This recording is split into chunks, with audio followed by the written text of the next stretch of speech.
I call to order the City of Bloomington Board of Zoning Appeals for May the 23rd, 2024. Can we please have the roll call? Ballard. Here. Burrell. Here. Clapper. Here. Farrell. Here. Throckmorton. Present. Okay, we have approval of minutes from the April 18th, 2024 meeting. Do I have a motion? I'll move to approve the minutes from the April 2024 meeting. Do I have a second? Second. Any discussion or corrections? Okay, can we have a vote, please? Burrell. Yes. Clapper. Yes. Farrell. Yes. Throckmorton. Yes. Ballard. Yes. Okay, thank you. Do we have any reports, resolutions, and communications this evening? Development Services Manager Jackie Scanlon. The only thing I was going to report is that the 2024 annual UDO updates did go back to Plan Commission this month, and so those will be updated shortly, probably next week, signed by the mayor, and then we will update our PDF version online, and then it will be updated in MuniCode shortly thereafter. So yeah, we'll just make sure you have the updated link, but just wanted to let you know we didn't have any big policy changes this year, a lot of corrections and cleanups, but just to let you know that process is done. Thanks. Okay, thank you. Okay, this evening, well, petitions that are continued to the June 20th, 2024 meeting are AA-17-22, Joe Kemp Construction LLC and Blackwell Construction, Inc., V-27-22, Cutters Kirkwood 123 LLC, V-05-24, Candy Sipes. Whoops, hang on.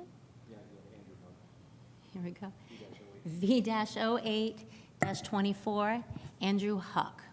The petitions that are to be heard this evening are as follows.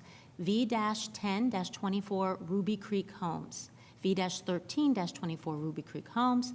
And V-14-24, Ruby Creek Homes. Then we have V-15-24, Sarah Nelson.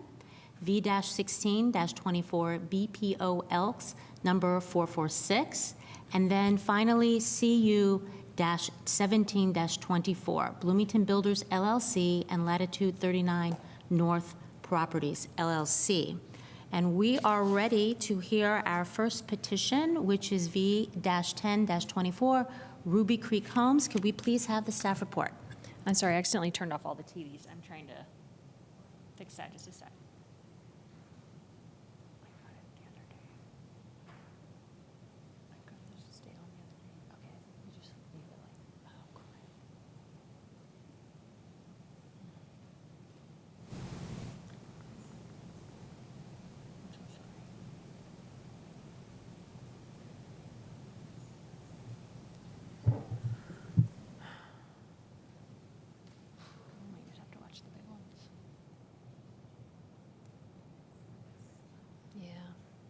Sorry, we're having trouble with the little ones today, so you might have to crane to watch the big ones.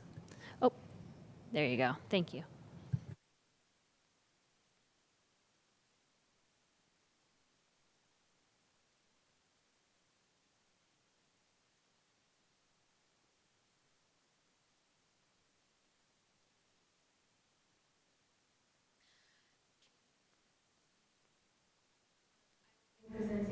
All three of the Ruby Creek homes together because they have the same result and the same analysis. So I will be presenting right now for V-10-24, V-13-24, and V-14-24. These case numbers are for 914, 918, and 922 North Ulitic Drive, which is located in the northwest part of town. Current zoning for these lots is residential medium lot R2. All surrounding zoning is also R2. And future land use zoning for, future land use in the comprehensive plan is neighborhood residential. All three of these sites are around 0.2 acres. The existing land use is currently vacant. Previously, it contained lawful non-conforming mobile homes. All surrounding land uses are single-family dwelling detached. These are the case numbers in relation to the lots on a contours map. Here are some photos of the site previous to demolition. For many years existed at least 2 mobile homes on all 3 sites together. Here's a view from the east alley, looking north. This is a view from Ulitic Drive, looking towards the east. The petitioner is wishing to develop 3 single-family homes on each of these lots. This is an example of a site plan for one of the lots that he submitted. The other 2 site plans for the lots are shown here. And this is a rendering of a general house that the developer has plans to put on these lots, as well as an example of a floor plan for these one-floor single-family homes. Obviously, these exact plans are what was initially submitted. They may be altered in the future depending on the results of this variance. So all 3 of these lots are located in a karst feature. The sinkhole marking is shown by the light blue dot on the map, but you can see by the contours how far the karst feature extends. You can see where the last closed contour of the sinkhole karst feature is, and you can see approximately that where 25 feet from the last contour falls in relation to the northernmost property. So in Title 20, karst geology standards state that no land disturbing activity, mowing, or temporary or permanent structure shall be allowed within the sinkhole, nor within 25 feet of the last closed contour of the sinkhole. So because all 3 of these properties fall completely within the last closed contour of the karst feature and within 25 feet of the last closed contour, the petitioner is requesting a variance from karst preservation standards, that should probably say karst geology standards, to allow disturbance within 25 feet of the last closed contour.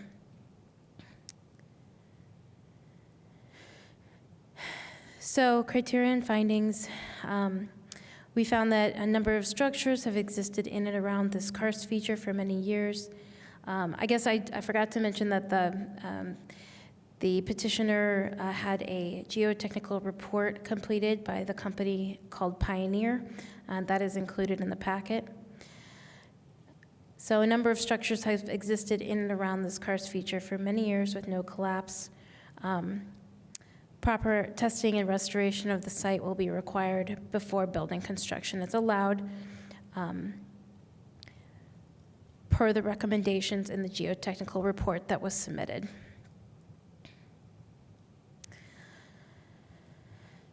With the remediation of the sinkhole, drainage analysis, and the installation of drainage solutions, impact to surrounding properties should be mitigated. And in response to the 3rd finding, the application of the UDO does result in practical difficulties peculiar to this property because it is uncommon for an entire property to be located within a UDO-defined sinkhole. But because the properties in this area are smaller and closer together, the extent of the last closed contour renders the entire sites unbuildable.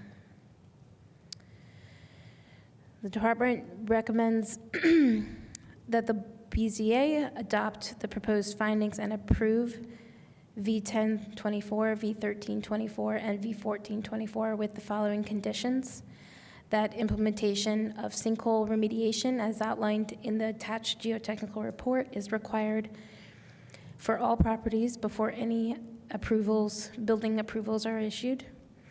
that submission of drainage and water flow analysis post-sinkhole remediation is required before any building approvals are issued, and that the Planning and Transportation and Utility Departments must approve that report. That with the condition that the implementation of design and construction recommendations provided in the attached geotechnical report is required before approval of building, and that soil and water contamination testing and provision of any necessary remediation identified related to those tests is required before building approvals are issued. Also, a zoning commitment shall be recorded indicating the presence of a karst feature and describing the karst conservancy easement before building approvals are issued.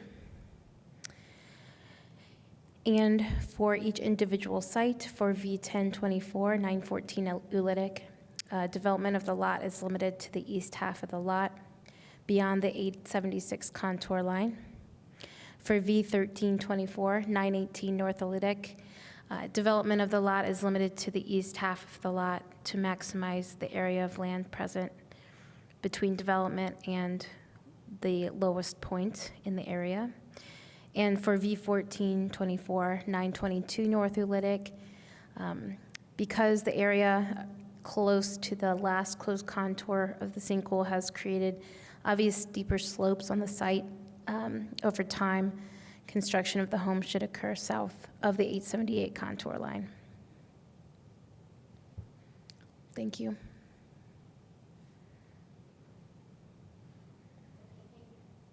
Thank you. Okay, is there a petitioner present here this evening, or perhaps on Zoom? They are online. Okay, they're online.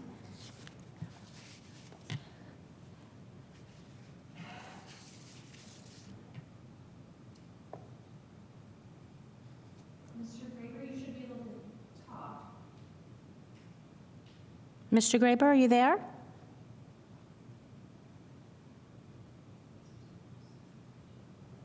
Either Mr. Graber or Mr. Graber's representative, if you want to unmute your mic.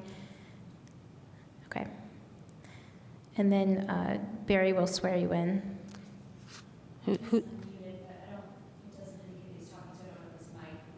His computer. Mr. Graber, can you make sure that your microphone is turned on your device?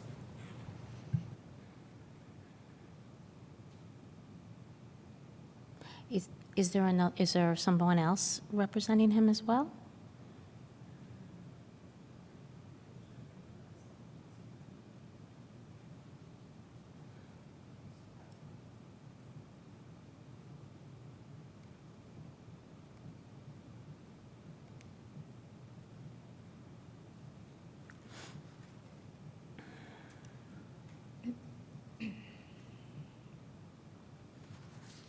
I'm going to send him a chat and see if he's at the computer.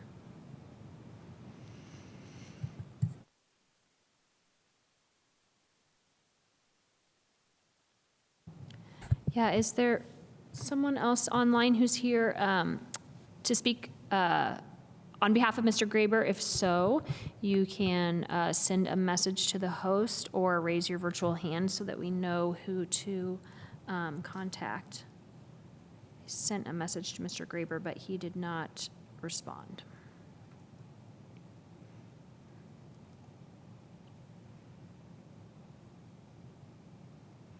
He might be trying to figure out his microphone because he is unmuting, but we can't hear him. Ms. Lacey, do you have a suggestion on how to move forward with that? Because obviously he needs to be able to communicate.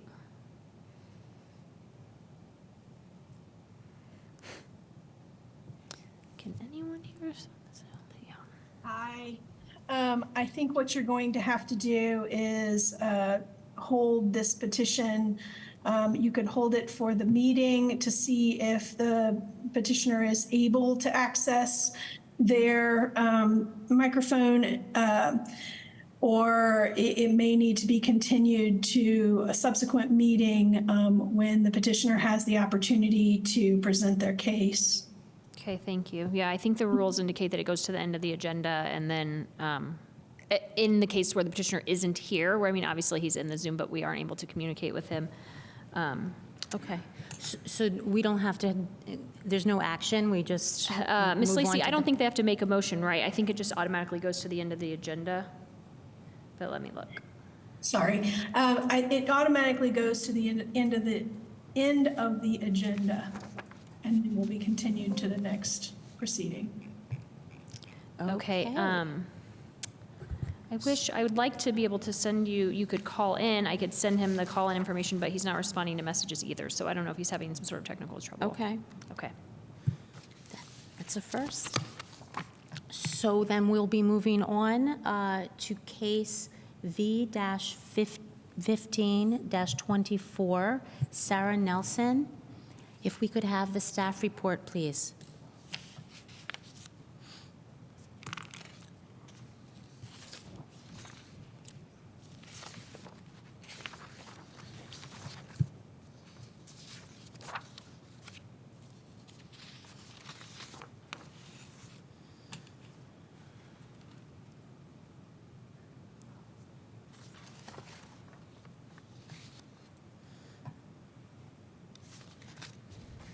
Katie Gandhi, zoning planner. This petition for a variance is for 803 East Winslow Road in the southern part of Bloomington. 803 East Winslow Road is a residential small lot, R3, surrounded by R3 lots, R3 zoning to the north and west, R2 zoning to the east, R2 zoning to the southeast, and RM zoning to the southwest. The future land use comprehensive plan designation is neighborhood residential. This property is approximately 0.95 acres. Its current land use is single-family dwelling detached. Surrounding land uses include detached single-family residential, detached single-family residential, to the north and east, as a typo, place of worship to the southeast, and Acadia Court Leasing Office and multifamily residential development to the southwest, and detached single-family residential to the west. This is a photo from 2014 of the site along East Winslow Road. This is a view of the site around 2021. This is a view from the property owner's porch, looking towards Winslow to the south. The petitioner is requesting to place a 6-foot tall wooden L-shaped privacy fence at the southwest corner of the property. You can see, I guess you can't see my mouse. Let's see. Now you can. So in the southwest corner of the property, right where my mouse is where they're requesting a 6-foot privacy fence. This privacy fence would be placed 8 feet north of the southwest property line along Winslow. The fence would extend 40 feet east, parallel to the front property line, and it would extend 16 feet to the north along the west property line. The purpose of this requested privacy fence is to block traffic lights and noise from East Winslow Road and South Acadia Court. The property owner is also requesting to place a 5-foot tall woven wire fence along the west property line. The fence would connect to the northernmost portion of the aforementioned 6-foot privacy fence along the west property line and continue north along the property line to the northwest corner of the property. That's indicated by the little X's on the site plan that you can see. The purpose of the 5-foot woven wire fence is to delineate the property line and discourage possible trespass from development of the property to the west.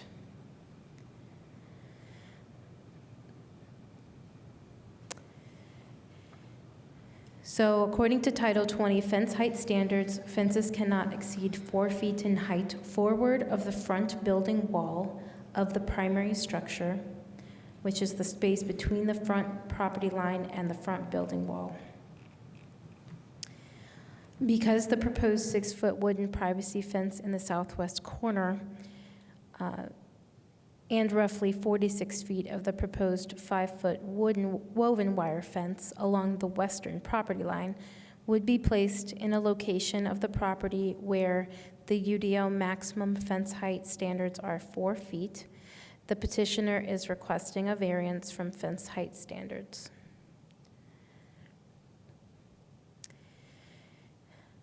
In response to the first variance criteria, the granting of the variance will not be injurious to public health, safety, morals.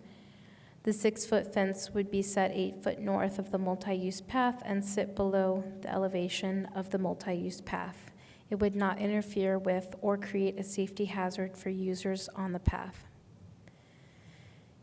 In response to the second variance criteria, no adverse impacts to the use and value of surrounding properties are found. The 4-foot fence maximum in the UDO is intended to help promote visibility and allow for positive interface and interactions between private property owners and users of the adjacent public right-of-way. The 6-foot wooden fence would extend the length of only 40 feet along the front property line and be located 8 feet north of the right-of-way line. A limited length of right-of-way visibility would be impacted. The requested 5-foot woven wire fence is transparent and will not block visibility between the front door of this home and the neighbors. In response to the third criteria, strict application of the UDO results in practical difficulties in the use of the property that are unique to the property. The property is across the street from an apartment complex, which generates more traffic than an average residential subdivision. The loss of vegetation in front of the home affected the home's ability to be screened. Approval of this variance would allow the placement of a fence that would help shield a residential dwelling from light pollution. And approval of this variance would allow property owners increased security of their residential property. Approval would also maintain visibility and connectivity to the neighboring properties and the public right-of-way as desired by the UDO. The department recommends that the Board of Zoning Appeals adopt the proposed findings and approve case V1524 with the following conditions. The petitioner may only install the types of fencing approved in the packet for this variance at only the heights and locations shown, unless approved by default in code. Thank you. Thank you. Is the petitioner's representative here? If you could step to the podium and state your name, and I will swear you in. Roger Stewart. Mr. Stewart, do you swear or affirm to tell the truth, the whole truth, and nothing but the truth? Yes. Okay, you've up to 20 minutes to state your case. Okay, I don't think I'll need that long. Basically, the staff report that Katie's put together pretty much explains what's being requested. So unless there's any questions, I really don't have anything more to add to that. Sure, we'll go back to the board for questions then. Anybody have questions of staff or the petitioner? The stoplight in question is at the corner of, this for staff to tell me, at corner of Highland and Winslow. Is there a new light installed there? I haven't been down there in a while.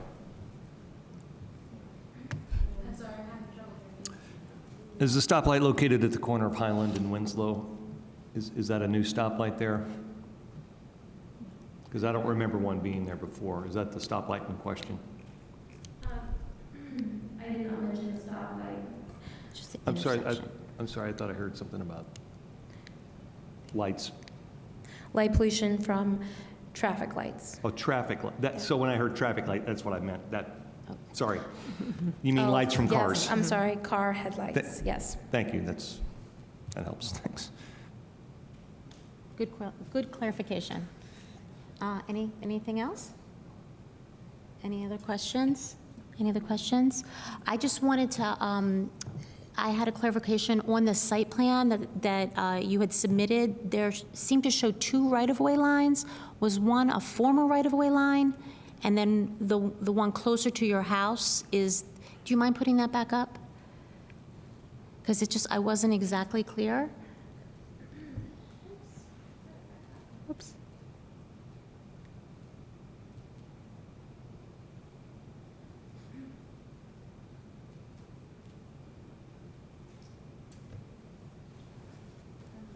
Oops. There we are. I just thought I would bring up the actual survey for that Okay. question. Okay. Is that question for me or for the petitioner? I guess for the petitioner, because it was on the submitted site plan that the petitioner drew, and I wasn't sure which was, the one to the south was the former right-of-way line. Is that That's the correct? original right-of-way line. And And sometime back, the city came in and acquired additional additional right-of-way. property? And that's Okay. what the dash line, Okay, so the Yes. one closer to your house is the new right-of-way line? that's correct. Okay, so could we go to the site plan that the petitioner did submit? Because it shows the fence beyond the right-of-way line, if I'm not, That's a great question. It's like a Tetris piece. That bottom corner is, we did not purchase right-of-way on that bottom corner. So see how the right-of-way line kind of ends, just short of the, the pathway? yeah, so like you can see right-of-way is written there on the bottom left, just north of the word pathway, or just above the word pathway. And then the dotted line comes over, and then you can't tell because they wrote that 6-foot privacy fence there, but it goes north and then east again. Or right again. Can Yeah. you show them the elevate map? You can see it on the parcels. Yeah, the reverse of, right. Well, But maybe there's Katie another can put up right-of-way the line. parcel, and maybe that'll. Okay, I just need to understand.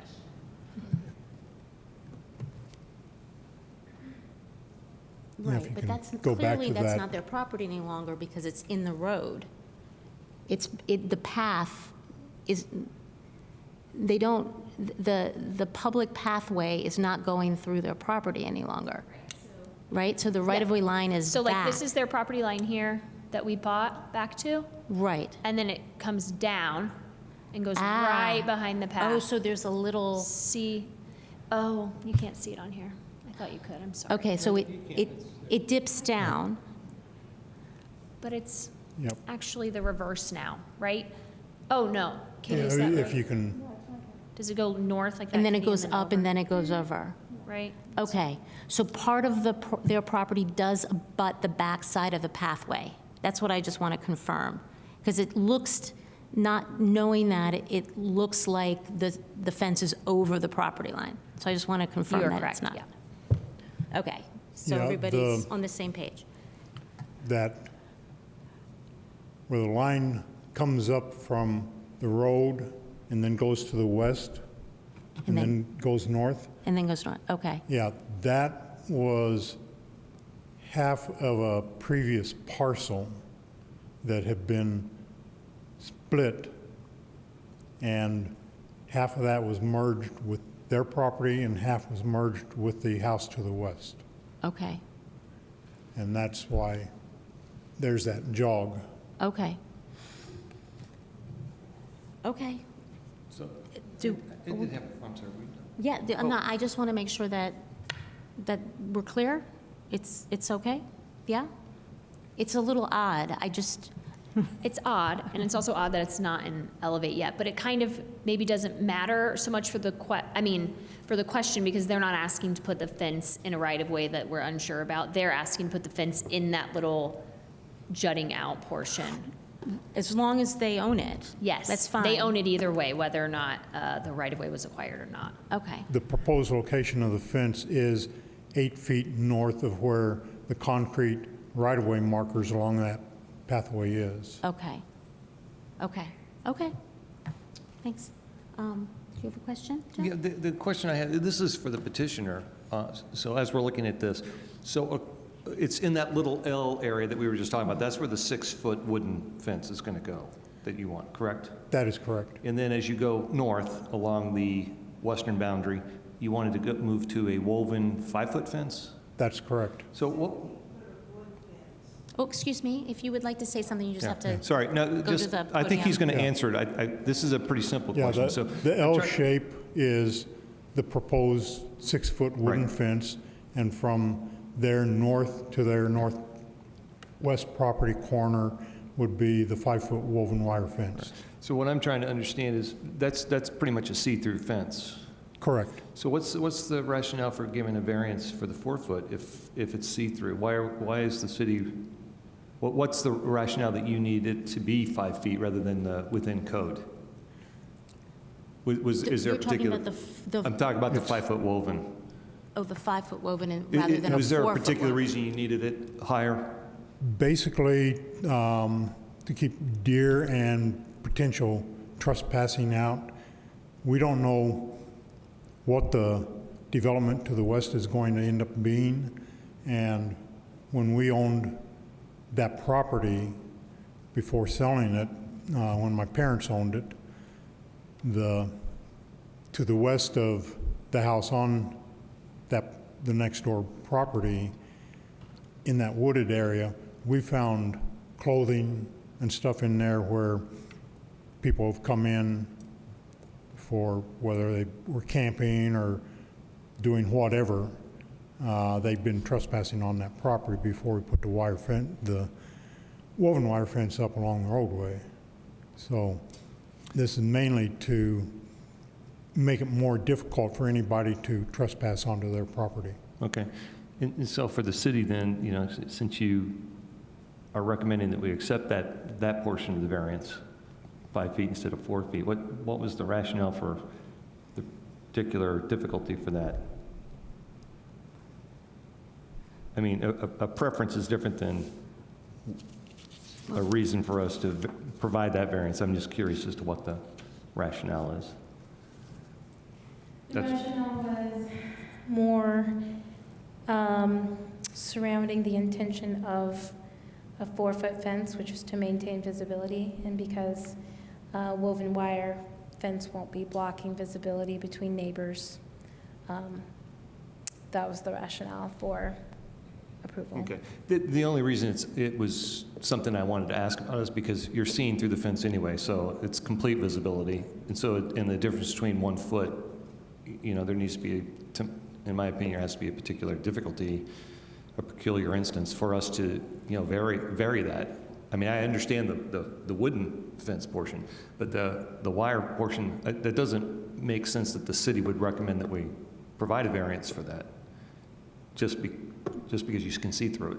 Well, just in going back to the finding really deals with the wooden portion. Right, the wooden Right, portion, right. it So doesn't- that's there's what not was really a confusing to me. finding That for didn't make the- sense. For the, But I appreciate what the petitioner's saying, which is a preference based on historical, anecdotal evidence of, we're trying to discourage that, but at the same time, providing a variance, we have to have some solid foundation for that. I will indicate also that you can parse them if you want to do a partial as well. If we feel that we need to. Correct, yeah, if you decide to make a different decision about each one. right. But right now, I'm just hearing from the city, it didn't seem to be a big deal because you could see through the fence and you were worried about visibility, but that's, I don't know if that falls under our purview to be able to make a decision based on that. Thank you. Any other questions? No? No? Okay, then we are to the public. Is there anyone here this evening who would like to comment on this petition? This is your opportunity. Is there anybody at home? On Zoom? If you'd like to speak, you can raise your virtual hand or send a message to the host. I don't see any hands. Okay. Thank you. Then we are back to the petitioner. You have a lot of time remaining. If there are any final comments you would like before we have our final deliberations, this is your opportunity. And I'm happy to swear in someone else if someone else would also like to speak at this time. I don't think we have anything else to present. I think it's pretty much in the report and what we just discussed. Okay, okay. Thank you. Thank you.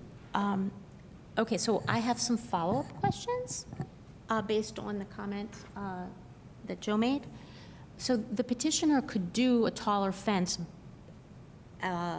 behind the house, from the front of their house and back. It's really just the section from the front face of the house to meet up with this, this wooden fence, right? And how much, this is it's an L-shaped fence, the taller 6-foot fence that's being proposed, and it extends back how far? I just want to make sure that I understand the configuration.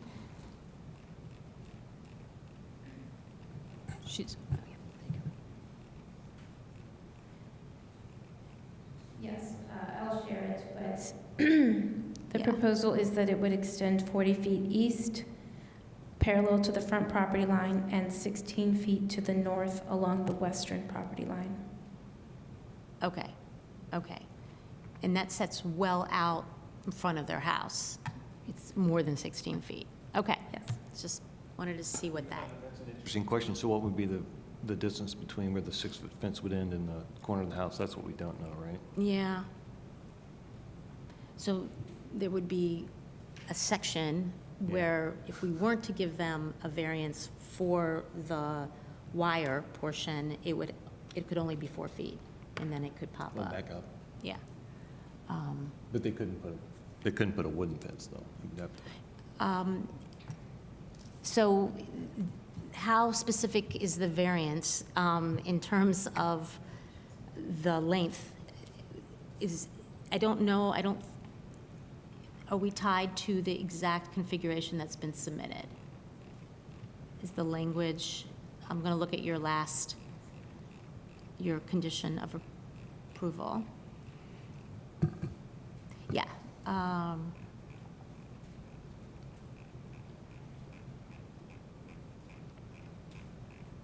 There's a lot of pictures. It's okay.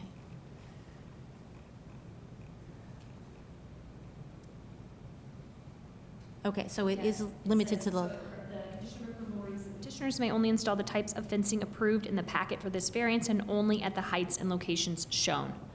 okay. Okay, so that's what's been submitted, so that's what we're, Okay. But of course, Being you can asked. obviously amend that. however you that's the like. request. Yes. Okay.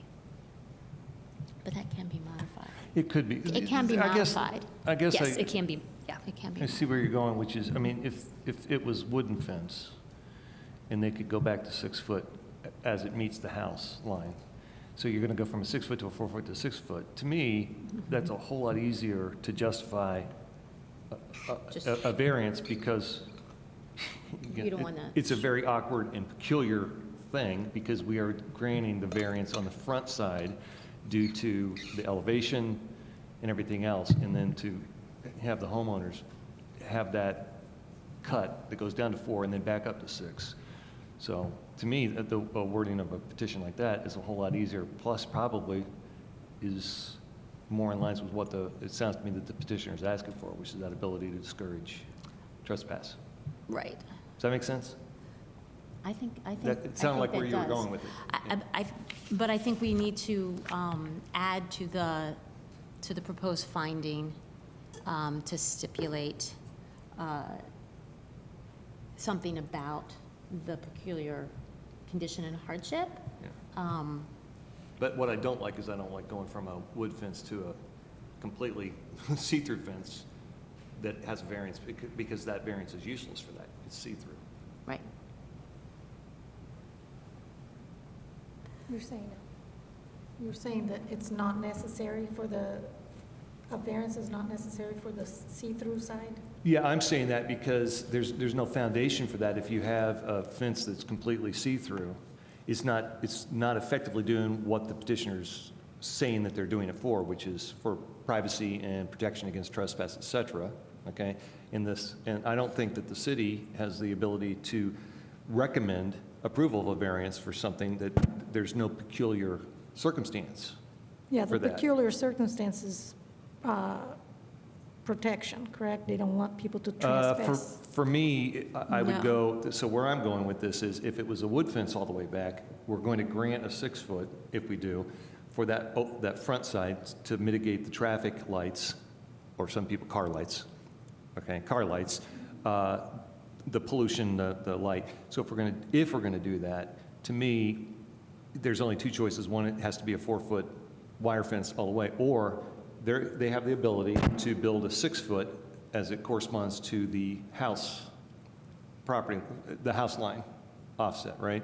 So for me, it's a peculiar circumstance where you're going to go 6 foot and then down to 4 foot and then back to 6 foot, because that's only being created because of the elevation. So we can justify that based on what we're allowed to do by calling that a peculiar circumstance. Whereas if they're going to go to a clear see-through fence anyway, then what's the point? It's clear and see-through. So I think we can justify one, but we can't the other. That's my point. If people, concur with that. Does that make sense? No. Well, I guess I would just look at it that, we don't have definitive, I don't think there are plenty of properties in Bloomington that may be subject to people trespassing. So I don't feel like that in and of itself, although it's a good reason to want a taller fence, I don't think that that is unique about this property. What I do think is unique about this property is the grade change and the relationship of the house to the street and how that's changed over time. And because of all the light pollution with traffic, I see and understand the reason for granting a variance for the wood fencing. And I think that because the request is for a specific amount of wood fencing, they're not asking for that wood fencing to extend all the way back to the front of their house. They're also, they're asking for, I would provide a variance, I would say we could provide a variance where we would then allow a taller metal fence back to that portion of the house. I mean, that's really the only part that we're talking about. They have the right to build whatever fence they want to, Beyond that. Beyond. So because we're granting the variance, which I think is what you were saying, the variance is creating a condition where we're going to get a weird fence line. And so it's unique, it's kind of unique to this property and just the lay of the land there. So I think generally, you were saying the same that thing. generally, I think Okay, covers it. okay. My only question is, are we able to also let them just continue with wood? If not, that's the only other factor, because to me, it's odd to go, because if they can build wood or are willing to build wood, if Well, we grant that, we then could ask them if that would We be could. their I mean, yeah.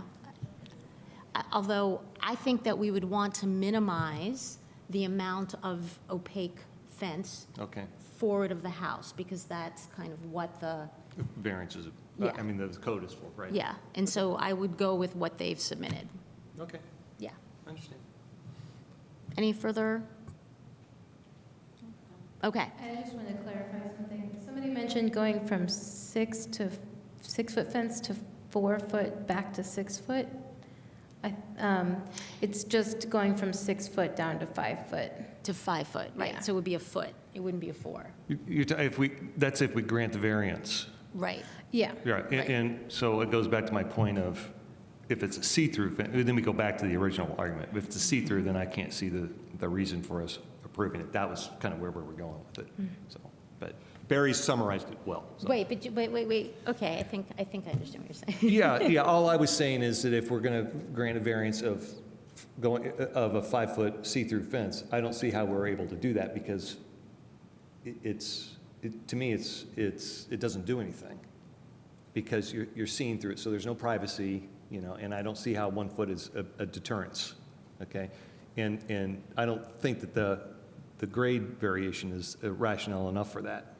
But what I'm saying is I understand if they're able to build a fence from the house on, then how high can they build it next to the house? 4 feet or 5 feet, according to code? 6 feet or In line with, from Once they get to the front of the house. back, they can build. yeah, if that fence is in line with the front of the house and back, then up to 8 feet. So that was my point, was they could say, okay, we're going to build a 6-foot fence back. And that's where I was going with the argument of, so we grant a variance for the front side, then we have a span, and then they can actually start building again. So my point there was, it turns into a whole thing of why are we going to have that one section as wire see-through when we're going to give them a grant for that, and they can by right build the other fence. So to me, I'm saying because then of the variation, trying to maintain a consistent look, then I think that was the argument I was making.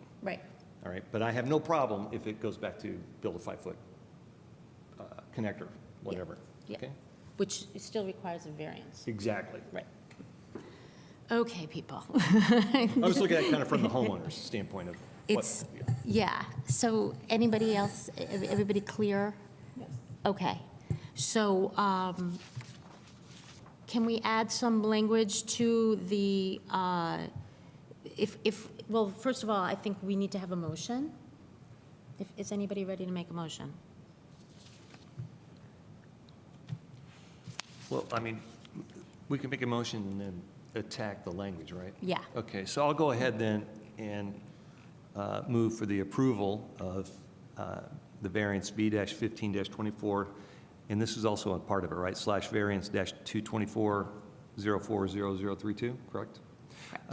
With the following conditions, the petitioners may only install the types of fencing approved in the packet for this variance and only at the heights and locations shown.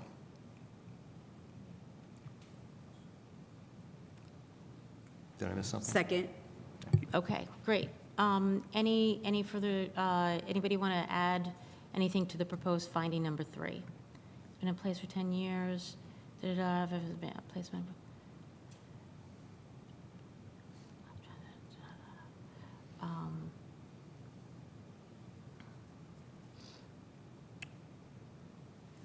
Just a sentence about the transparent fence portion, because that's not addressed in the finding. Exactly. Right. You know, So, peculiar to the convention in question. I think there's perhaps 2 ways to go. I'm not advocating either one at this moment, but one would be to add language that says that the transparent fence between the wooden fence that's provided in the variance and any fence that begins at the property, at the line with the house, is restricted to 4 feet if it's wire. Okay. That's what I'm saying. And then the other language would be that we would actually grant a variance that if they continued wood, we would go wood all the way across that property at 6 feet. So those are 2 possible amendments. I'm not making those amendments. I'm putting those forward as, that's kind of what, and the only other one would be continue it wood, but drop it down to 4 and then back up to 6. So, I mean, they've got choices, right? The question is, what do we think that we're allowed to do here? Right. Well, I was inclined to let them just have the 5-foot wire fence There. from the wood to the front of the house, so that, because that's the fence type that they would like to continue Sure, with. okay.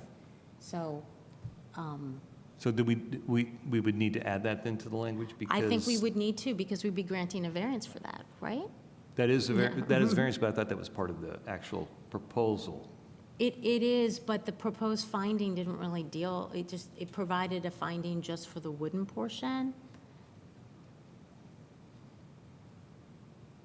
So it addresses the condition of the headlights in the intersection. Yeah, so we could add the language just to make it clear. Right, right. So so how do people feel about that? What do you? On item number 2, it does address, it says the requested 5-foot woven wire fence is transparent and thus will not block the visibility between front door of this house and the neighbor to the west. Right, but it's not related to the peculiar condition. Okay. Yeah, so we just have to, Yeah, trying to attach it to the peculiar condition of the grade, right, Yeah. right, which was not done in the Right. proposed findings. right. So the new wooden fence, the location of the new wooden fence will create a gap between the taller fence from the house back and this unusual condition, and so the variance will allow continuation of that fence to the wooden fence. Because we're sort of creating part of the condition with the variance. And what that would mean, then, if I understand, is then the property owner can make the decision once it reaches the They can do front of the whatever they house to want. do whatever they want for the back. So they don't even need a variance for 5-foot see-through fence from the house line back. No. They could also go to wood, stone, anything they wanted, up to 8 feet, correct? So, yeah. Yeah. So it's that gap. It's the gap. It's the gap. I do want to notate that it looks like this exact same configuration was there prior to the path and the trees being taken down. So there is kind of a picture, I think, of what they're envisioning with the gap on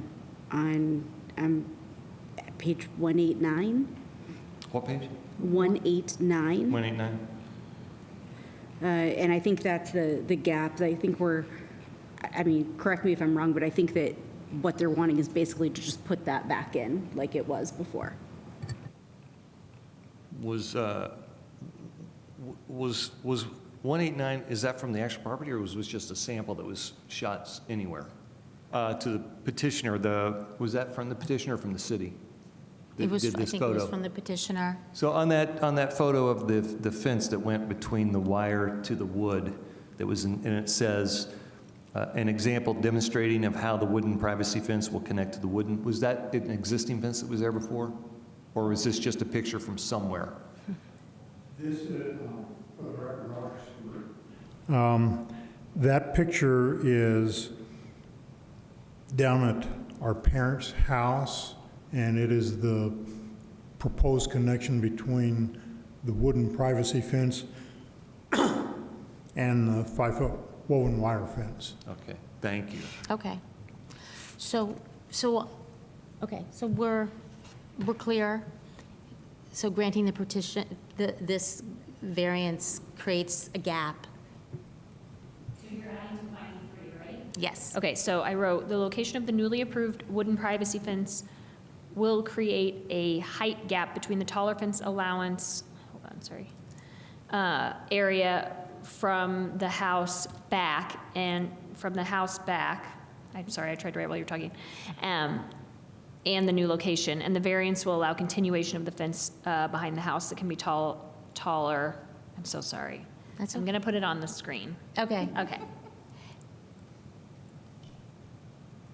Because I think it's just the same idea twice. Yeah, I just want to make sure that it's clear Right. that it is the see-through fence. Yeah. That it is the see-through fence. Okay. The location of the newly approved wooden privacy fence. Create a,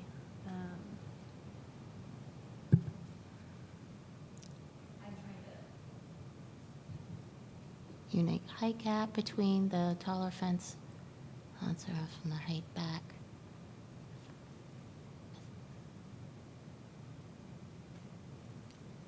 And Barry doesn't need to say caused by the, Pardon me? does it anywhere in there need to say caused by the elevation change? Okay. Or is that? No, because it's more linked to the Front part? front Okay. part. Got it, okay.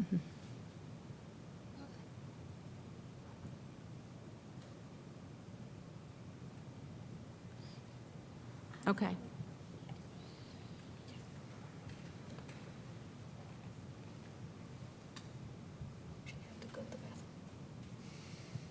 What did you say?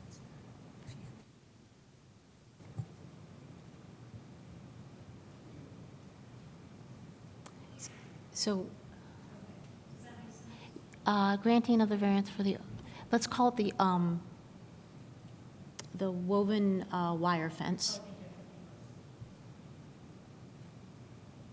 Yes, that's, the location of the newly approved wooden wire fence will create a unique handicap issue between the taller fence allowance area at the front building of the house and the newly approved wooden fence. Thank you. Do we want to add 6 foot and 4 foot, or 5 foot in front of those? Do you want to say 6 foot, approved 6 foot wooden fence, and then the 5 foot woven wire fence, just to be really clear? I think it's fine fine? because Okay. it's the Yeah, 'cause it's two condition. different Sure. Yeah. Okay. So just to clarify, we'll add into the existing finding of fact for number 3, the following sentence. The location of the newly approved wooden privacy fence will create a unique height gap issue between the taller fence allowance area at the front building wall of the house and the newly approved wooden fence.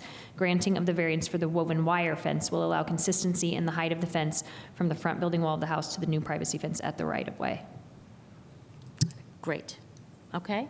Everybody good with that? So that would then be entered as an amendment to the motion that's on the floor, right? So do you want me to just do that? So move that that is included as part of the Yes. motion. Yes. Can I ask just clarification? Yes, you're more than welcome to. Yes. Yeah, just that gap that you're discussing between the wooden fence and the front line of the house, Yes. this is saying that it can be the 5-foot woven wire fence up to the height of the 6-foot wooden fence? No, it's saying that it can be the 5-foot woven 5-foot wire woven fence. wire fence from Yes, there, yes. This the language. portion in front of the front wall of the house. Yes. The language that we just added doesn't specifically list the heights. It's what you submitted. There's another condition of approval that ties the variance to the plans that you submitted. So Okay. the types of fence and the heights and the locations. All So, right. Yes, so, yeah, we haven't really changed what will be allowed. It is what you have submitted. Okay. Okay? Thank you. Sure. We just needed to justify it in our findings. Okay. So we're back, we So the have, motion is on. We can call a question if you want. and we'll yes. see. Call a question? Anybody? Yeah? Okay, we're ready for a vote. Clapper, Yes. Farrell, Yes. Throckmorton, Yes. Ballard, Yes. Burrell. Yes. Okay, the variance is approved. Thank you very much, and good luck to you. Okay.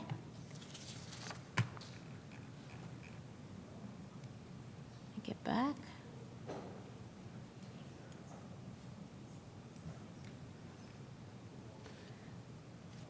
Okay.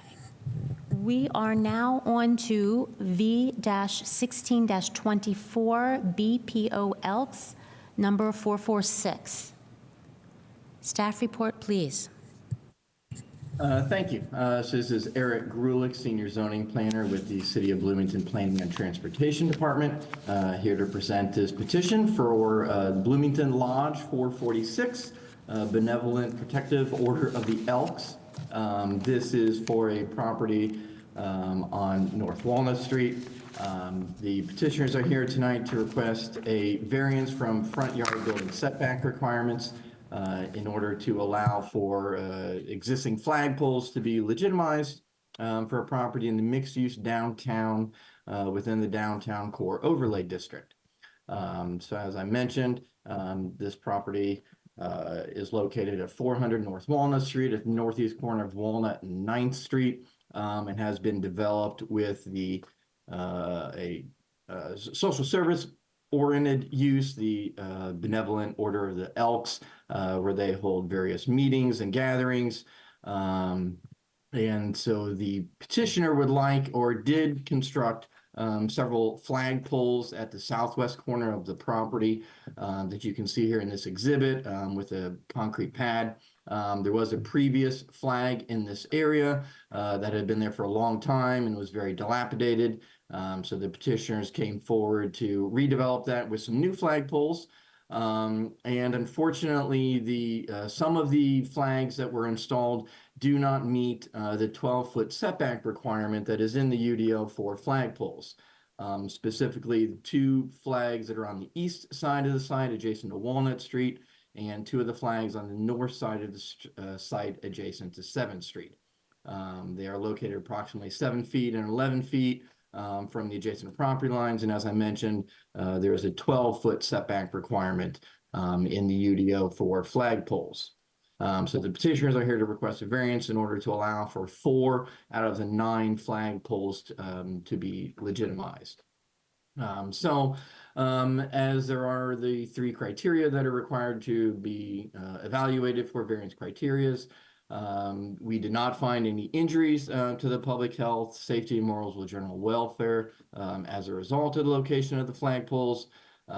These are open structures. This is not a building or anything, so there's no impacts to the vision clearance triangle. This certainly does not create any safety issues. And the 3rd criteria here, that there is the strict application of the terms of the UDO will result in practical difficulties that are peculiar to the property. This particular use does have the customary display of flagpoles associated with that. And this property is unique because this particular portion of the property is the only area that there is green space where flagpoles can be displayed and be visible. And in addition to that, within the downtown, and especially at this location, buildings are allowed to be constructed right at a property line. In fact, the petitioners could construct a building at this property line that would be much taller and more impactful in terms of massing than the flagpoles. The flagpole setback requirement really is more appropriate in residential areas or other districts where there is a greater setback from the street for buildings. And really is not in keeping with the design of the downtown, where buildings are allowed to be adjacent to a street. And so the building itself on this property is taller than the flagpoles and is more impactful in terms of mass and scale than the 4 poles that are being requested to be varied with this petition. So with that, we are recommending that the board adopt the proposed findings and approve this variance request with the 1 condition that is listed in staff's report. And I'm happy to answer any questions. Thank you, Eric. Okay, is the petitioner's representative here? Yes. Thank you, ladies and gentlemen of the. Could you please state your name? Yes, my name is Stuart Baggerly. I am one of the members of the Elks Lodge, and technically at the lodge, I am the presiding justice for whatever that gets you. Okay. Do you swear or affirm to tell the truth, the whole truth, and nothing but the truth? Absolutely, yes, I do. You have up to 20 minutes. Thank you. Well, seeing as how you're voting, or the determination to approve it, we appreciate it. This was all put together just out of the patriotism of the Elks. I'm not going to make a pitch. I don't think any more of a pitch than I need to. I don't think anybody has a problem with the message that we're sending with the flags. It's the modality. It turns out two of them are just too close, and that's basically something that our contractors checked, and it was indicated that it didn't appear that we would need a site map, but it turns out, I can see what you're saying in that if we had built something there where it was going to cut off sight lines and things, I could see where that would have been something we probably would have done a lot more research on, and we probably would have no interest in doing that. As it is, we put in this installation. We think it's a compliment to the downtown, and it's a nice landmark. And I'm like Mr. Stewart here, I don't think I'm going to need anything near 20 minutes to just thank you for your consideration. And we do appreciate the fella, Eric Grolich, I'm probably saying his last name wrong, but he was good enough. I do I've been over at the Public Defenders across the street here for 25 years. If this was a murder case, I'd know exactly how to do it. But zoning variance is not what I do. But anyway, it doesn't sound like we're going to get a lot of people that don't like it. Who knows? But we appreciate your time, and we appreciate the work that you all put into looking at this and making a decision that looks like it's probably going to be kind of what we were looking for anyway. Fortunately, I'm not getting paid because I really didn't have to do a whole lot today. Well, no, I don't know. It's unfortunate I'm not getting paid. I'm sure I'll get a beverage out of this, but I think with that, I can gas on forever, but there's no jury here, and I think I will sit down and open the floor to anybody else that would like to comment. This was all done, like I said, there was all funds raised privately by individual members, and one or two members in particular really wanted to put this up since we're really big about welcoming home veterans and this kind of stuff. So anyway, thank you all for your time, and I will grant you the gift of me sitting down and shutting up. Thank you, thank you. Okay, we are to the board for any questions of staff or petitioner. Anybody? No? Okay, then we are to the public. Is there anybody here who would like to speak to this petition? This is your opportunity to do so. Is there anybody online? No one's online. Okay, then we are back to the petitioner. If you have any final comments, this is your time. I will spare you. Okay, thank you, thank you. So then we are back to the board for action. I'll go ahead and motion approval of B-16-24 with the following condition, that this approval is for the number and locations of flagpoles as submitted. Any future development or placement of additional flagpoles must meet all development standards. Second. Okay, great. Can we have a vote, please? Farrell, Yes. Ballard, Yes. Burrell, Yes. Clapper, Yes. Throckmorton. Yes. Okay, fantastic. The variance is approved. Good luck, thank you. Thank you all so very much for your time. Sure. Thank you. Good night. And let the minutes reflect that Barry Clapper is now leaving the meeting and turning it over to Joe Throckmorton for the balance. And show that the president won't be rejoining us at the conclusion. Thank you. All right, thanks, Barry. Are you going to sign your stuff before you leave? Okay.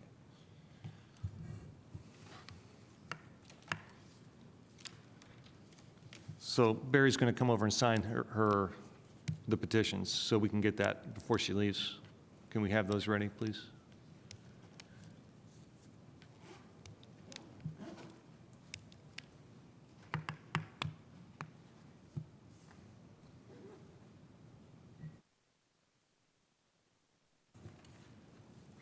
So does she need to be in here for this next part? Okay, so we can continue then? Okay. All right. So we're now at conditional use, case CU-17-24, Bloomington Builders LLC and Latitude 39 North Properties LLC. And if we could hear the presentation from staff. Yes, this is Eric Grulich again. And so this is a request from Bloomington Builders LLC and Latitude 39 North Properties for a property at 916 East Wiley, or 906 East Wiley Street. The petitioners are here tonight to request conditional use approval to allow for a duplex in the residential core zoning district. So this property is on the south side of Wiley Street, is zoned R3, and the property is currently vacant. And the petitioners are proposing to develop the site with a new duplex that would be located in the kind of the center of the site. And they have submitted a site plan to go along with this. There would be one driveway along Wiley Street with a duplex constructed on the west side of it. There would be a driveway suitable for 4 cars on the east side of the site. There are several trees on the property that the petitioner has tried to work to preserve. Unfortunately, there is a large sycamore tree that is in the center of the site that due to its location was not able to be saved. But several of the adjacent trees, the petitioner has worked to save with the site plan. So the duplex would have a sidewalk connection directly from the north unit and the eastern unit on the building that would connect to the street and the driveway. And so hopefully the board was able to look at the elevations and plans that were available. I think that there was an error previously with the original packet and those weren't included. So hopefully the board was able to look at those. So each duplex would have 3 bedrooms in each. So this goes along with the use-specific standards for a duplex. This would be a 2-story building, as I mentioned, with 3 bedrooms in each side. So one of the use-specific standards for duplexes is that the building in general will be compatible with adjacent structures in regards to roof pitch, patio design, front setback, and so the petitioners have incorporated. Eric, could you pause for a second? Yes. I'm going to have to ask for quiet. I'm sorry, but we hear everything that comes this way, and this, I can't have this. I need to be able to concentrate. Sorry. Thank you. Go ahead, Eric. Okay. And so as I mentioned, the petitioners have tried to incorporate many of these design elements with some of the dormer windows that are shown, the roof pitch. They have included front porches along both of the units on the north side of the building. And so they have also included 2 different types of finishing material, both a horizontal lap siding and a vertical lap siding, and will also have different colors to provide breakup of materials and patterns and design along the building. And so they have worked to try to incorporate some of the or the standards that are in the use-specific standards in regards to compatibility with adjacent buildings. Certainly it should be noted that most of the buildings along Wiley Street are single-story. There are 2-story buildings along Henderson Street, and there is not a consistent design within the neighborhood. There's certainly a wide variety of different housing types, roof pitches, 1-story and 2-story. So the petitioner has tried to incorporate elements of all the different surrounding buildings with the proposal. As the board is probably aware, duplexes are conditional use and are required to attend neighborhood meetings. This is within 500 feet of the Bryan Park and the Elm Heights neighborhood associations. And so this went to both of those neighborhood associations to present this petition and then hear comments. At those meetings, there were a lot of comments expressed regarding on-street parking along Wiley Street, preservation of existing trees on the property, location of the driveway, and then just general comments regarding rental units and a number of bedrooms and parking spaces. So in regard to some of those, the petitioner did modify the location of the driveway to change that to satisfy a concern of adjacent neighbor. As I mentioned, the location of the sycamore tree in the center of the site was not able to be saved. But the petitioner has been able to save some of the existing vegetation and trees on the property with the design of the driveway and location of the house. The location of the house, with this being the R3 district, there is a front build-to line that the house is required to be built to. So that has been shown on the site plan at the 15-foot build-to line. And then they also would be required to install street trees along the frontage, and those have been shown as well. So there are several compliance criteria that are required to be evaluated for conditional uses. I've stepped through some of the standards for the use-specific standards that pertain to architecture. Each unit is required to have their own separate utility connections, which have been shown, as well as their own exterior entrances, which have been shown. So I touched on, the incorporation of the pitched roof and covered porches and setbacks. And so the petitioner has satisfied the general requirements of the UDO in an attempt to meet those standards. There's water and sewer connections available along Wiley Street. So there have not been any issues related to connecting to those utilities that have been raised from the utilities department.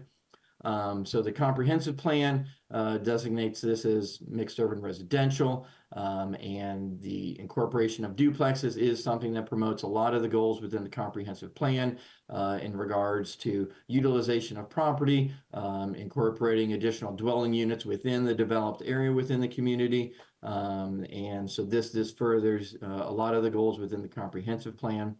As I mentioned, there is adequate public services and facilities along the street frontage, and no issues have been raised regarding connecting to those existing facilities. So with that, we are recommending that the board adopt the proposed findings and approve this petition with the 2 conditions that are listed in staff's report, and I'm happy to answer any questions. Thank you, Eric. Do we have the petitioner or petitioner representatives that would like to speak? And if more than one will speak, you can both come forward and we'll swear you in. I'll ask for your name, state your name, and then I'll swear you in, and then you'll have 20 minutes. And sign in too, please.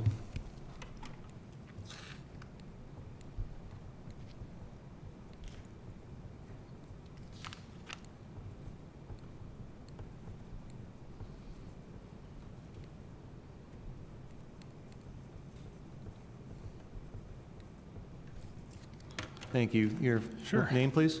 Yeah, I'm Kalen Evans.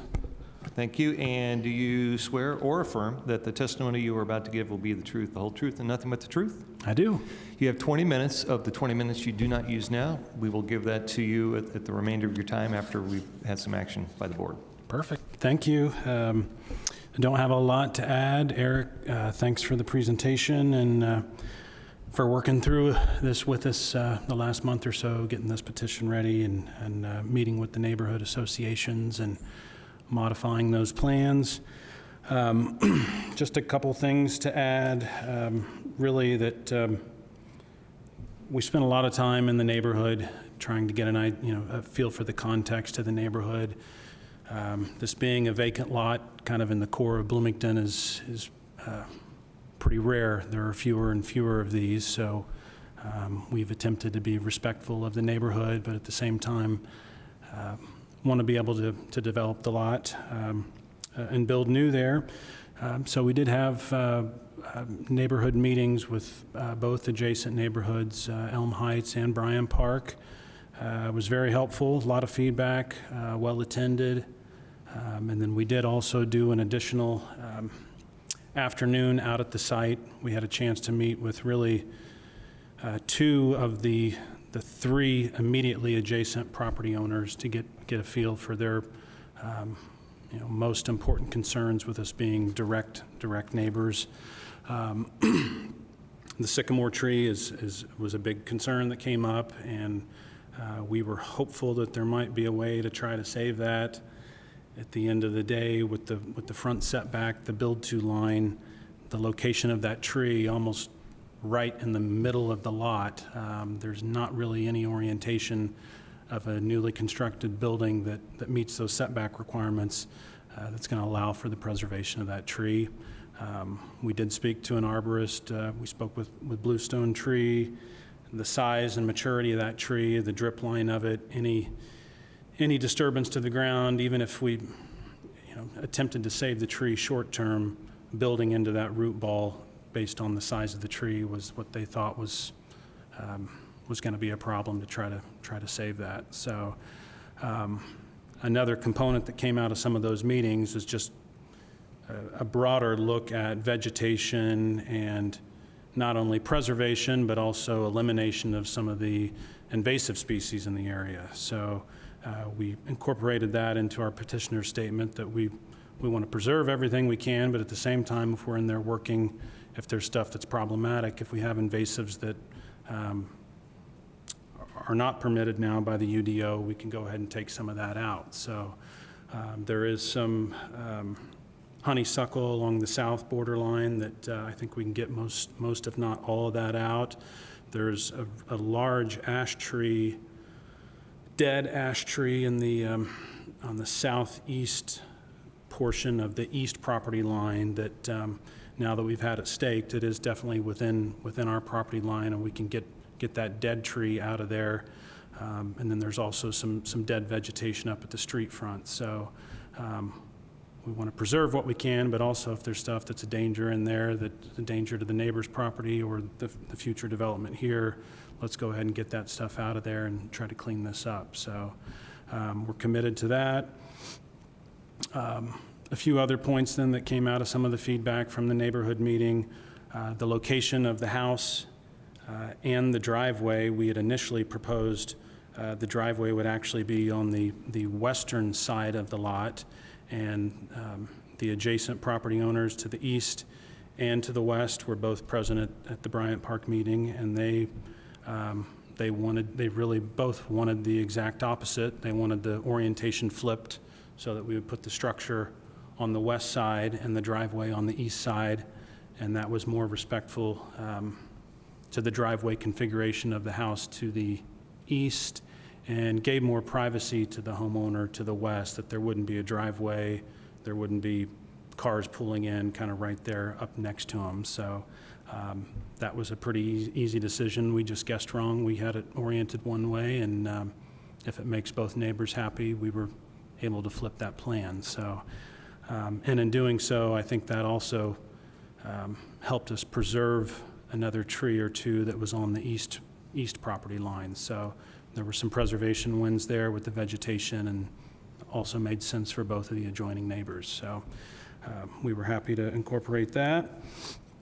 The only other thing I just wanted to add about the style, there's some design criteria that's built into the conditional use approval process, trying to build something that's compatible with the surrounding neighborhood fabric. We've incorporated similar-sized porches, street-facing porches, set to the front building setback line, so that tries to respect that public realm, that setback line across the block face. We've incorporated multiple roof pitches and styles, 512 pitch, 812 pitch, 612 pitch, dormer styles versus gable styles. There are a lot of different building styles in that neighborhood, even within the immediate couple block area, from post-World War II ranch-style tract homes to kind of Cape Cod style, ranch style, post-World War II styles, mid-century modern styles. As you move even a little further to the west, getting closer to Lincoln and Washington Street, you get into some of the older housing stock that's more craftsman, bungalow, early 20th century type construction. So it's hard to design something that's, you can't really copy exactly what all the neighboring houses are, but trying to bring in different elements of all the homes in that neighborhood. Just to the north, kind of one of the inspirations of some of the design, there's 3 or 4 houses between Wiley and First Street on Henderson that are all kind of in the 1940s Cape Cod style, 1.5 to 2-story type homes that have the shed roof style dormers out of the attic story, and that's really what the main inspiration was for the design of this particular structure. So outside of that, I don't think I have anything further to add that from Eric's presentation. Appreciate planning's help putting all this together, and happy to answer any questions. Okay, so, and we'll hold the 13 minutes you have if Okay. needed, okay? All right. Questions from the board or staff? Questions of the board for the staff or petitioner?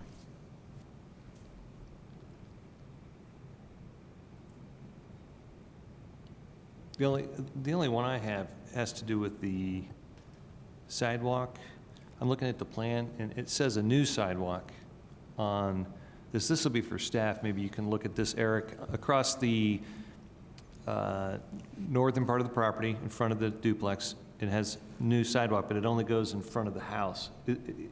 Is it required to have a sidewalk that runs the full length of the property line? No, in this situation, because there are not sidewalks on adjacent properties, and this is not a classified street, they are not required to put in a sidewalk along the street frontage, only street trees. Okay, thank you. Okay, great. Seeing no questions for the staff or the petitioner, is there anyone from the public who'd like to comment? And if so, please come forward. We'll have you sign in at the podium and then state your name. We'll swear you in. And Mr. Parker, we also have a couple online, just so you know. Thank you. And if you are on Zoom, you can feel free to send a message to the host or raise your virtual hand to get in line. Thanks. And if there's anyone else who would like to also speak, you can make your way over to the podium as well. Okay.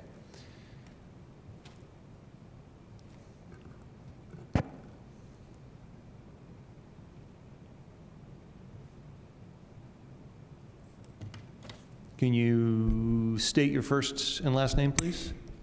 Hi, my name is Jan Sorby.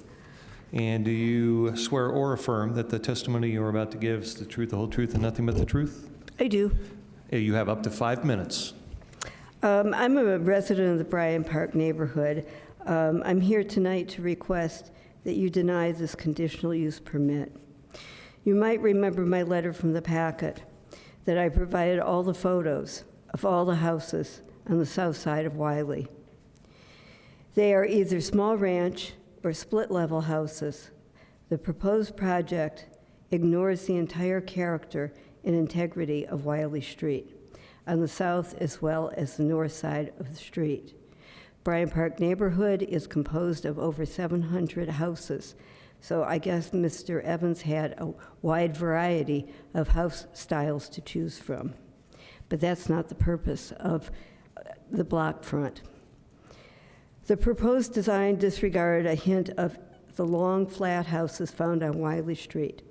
At the Bryant Park neighborhood meeting, I asked the petitioner how he was going to meet the requirement to make the broad side of his building face the street like the rest of the neighboring buildings. He agreed that the roof line design was a problem and that it didn't meet the requirement of the UDO. I was hoping for a revision. I would love to see a good compatible duplex at this location. I was the owner of a fourplex until a month ago. But if the petitioner cannot meet the basic requirements of the UDO, maybe the project is too big, too intense, and the wrong scale for this area. The overall proposal of any conditional use is to protect the integrity of the underlying zoning.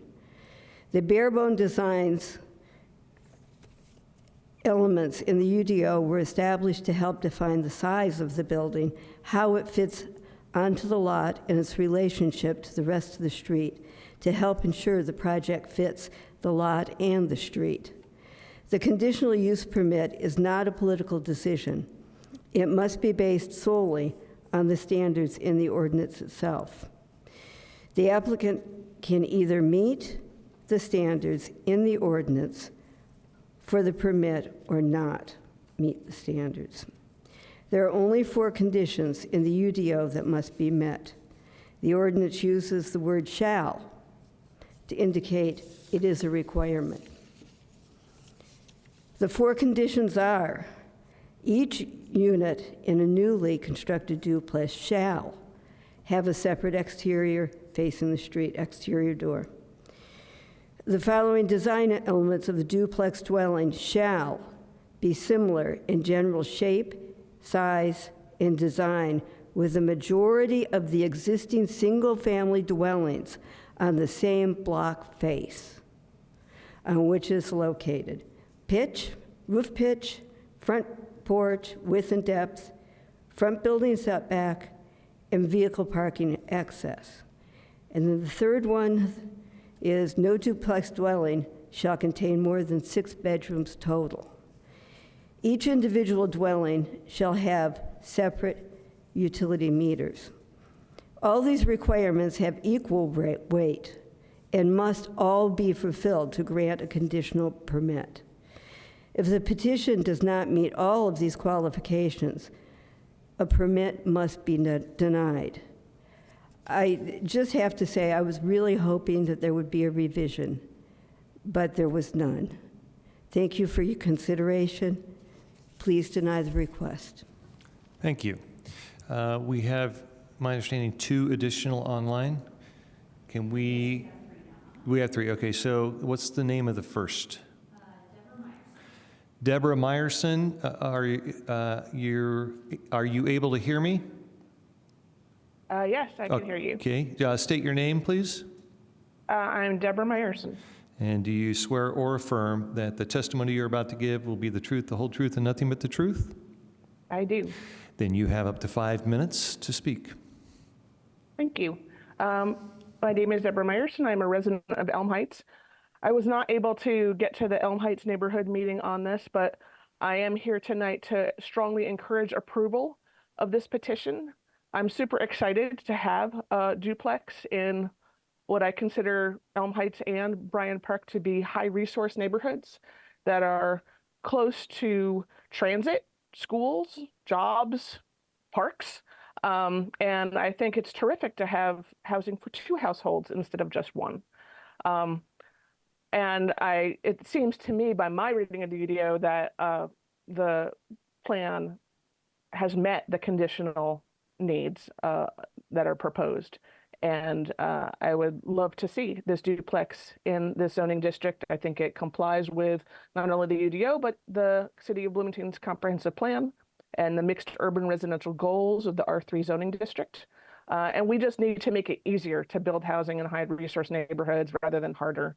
And this approval of this conditional petition for the duplex is an important step to address local housing needs that we know exist. So I appreciate your consideration. Thank you. Thank you. And the name of the next? On? YY On? Uh-huh. YY On, can you hear me? And am I saying your name correctly? Yes. Okay, state your name, please. My name is Yongyar An, but you can call me YY An. Thank you. And do you swear or affirm that the testimony you're about to give will be the truth, the whole truth, and nothing but the truth? Yes. You have 5 minutes. Okay, yeah, thank you very much. My name is YY An, and I'm a Bloomington resident. And I would like to urge the board to approve this request. So I think my comment is much more general that, as you know, Bloomington residents, especially those who are not rich enough to own a house, have been really suffering with rapidly increasing rents and housing prices.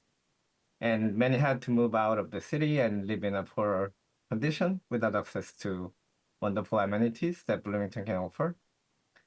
So I think one of the most important contributors to this housing crisis is that just a lot of areas are under this exclusionary zoning rules and very strict ordinance. And it's almost impossible to build any denser housing options like duplexes and quadplexes, as clearly shown in this particular case. And also, I would like to point out that we are living through the legacy of exclusionary zoning that was introduced like 100 years ago to prevent poor people and racial minorities from entering like richer neighborhood, to preserve so-called the character of the neighborhood. So I'm not entirely sure how much we progressed from that era of exclusion. And studies have shown that building more housing just reduced the cost of housing. And Austin and many other cities have successfully done so. So that's another like really basic common sense and economics 101 I want to mention, that it's really important to allow more housing to build in Bloomington to make people be able to live in the city. So I understand concern regarding like trees and neighborhood characters and so on and so forth. But I think we should really think about people and let people live in the city.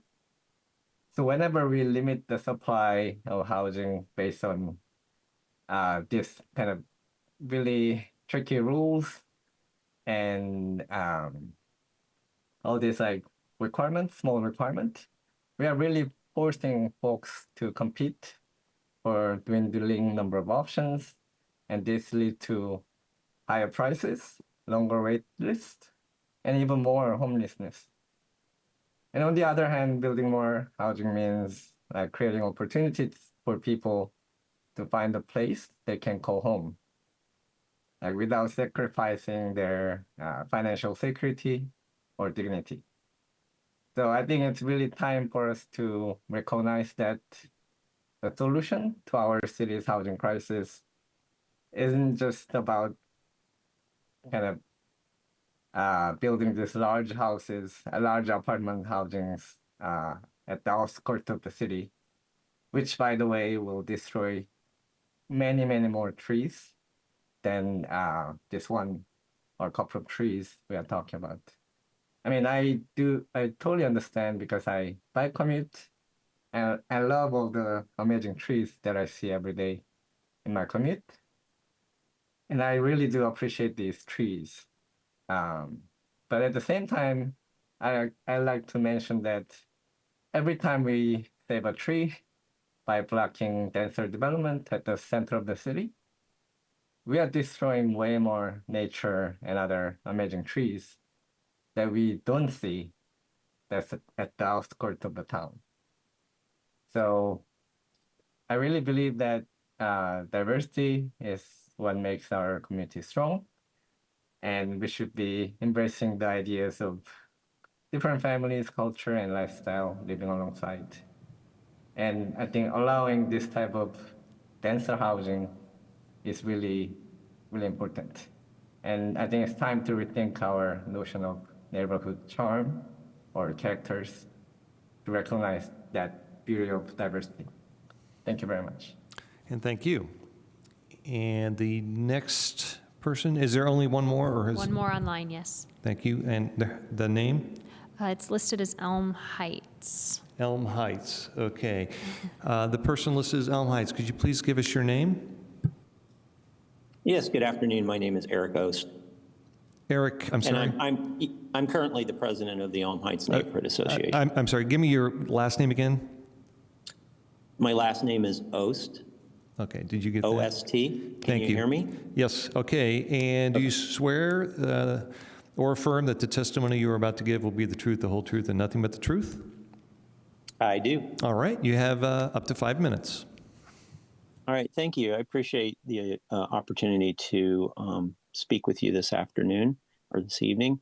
And as I mentioned, I am the president of the Elm Heights Neighborhood Association, and I do want to concur that we had a neighborhood meeting with Mr. Evans that was very, very helpful and informative. And I personally met with Mr. Evans on site that Sunday afternoon when he was there with the adjacent residents. And we discussed a number of things.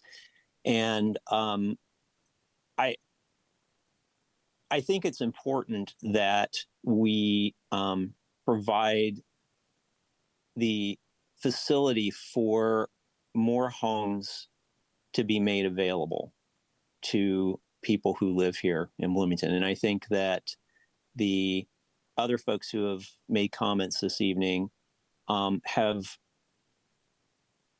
illuminated a number of very important points. I think the way that we facilitate more homes and what the manifestation of those homes is very important as well. And what you're being asked this evening to decide on is a conditional use permit that has a number of criteria. And Ms. Sorby highlighted a number of those that I think should be attended to. And I think Mr. Evans wants to do those things as well. I also think that there's some flexibility in the lot that perhaps could allow some of these requirements and conditions to be better met. So just very, very succinctly, what I would ask you tonight is to postpone the approval of this and to work with Mr. Evans to meet the conditions of the conditional use so that what does result is something that's in better comportment with the neighborhood, but also meets the goals that Mr. Evans has for this particular development. Ideally, this development would result in the ability for additional home ownership. But short of that, I think it's important for the structure that gets built here to be done carefully and to also have a lasting benefit for the community. So thank you, thank you for letting me speak. Yeah, thank you. Is there anyone else online? No one else on Zoom. Okay. Any final comments from the petitioner? You have up to 13 minutes. Oh, I'm sorry. I'm sorry, I wasn't looking. I have my glasses. Okay. State your name, please. Hi, my name is John Lawrence. Okay, and do you swear or affirm that the testimony you're about to give will be the truth, the whole truth, and nothing but the truth? I do. Thank you. Up to 5 minutes. Thank you. So again, my name is John Lawrence, and I'm the president of the Bryant Park Neighborhood Association. I want to start out saying that I agree that there's a housing problem in Bloomington. But the one thing that we don't have a problem with is luxury student housing.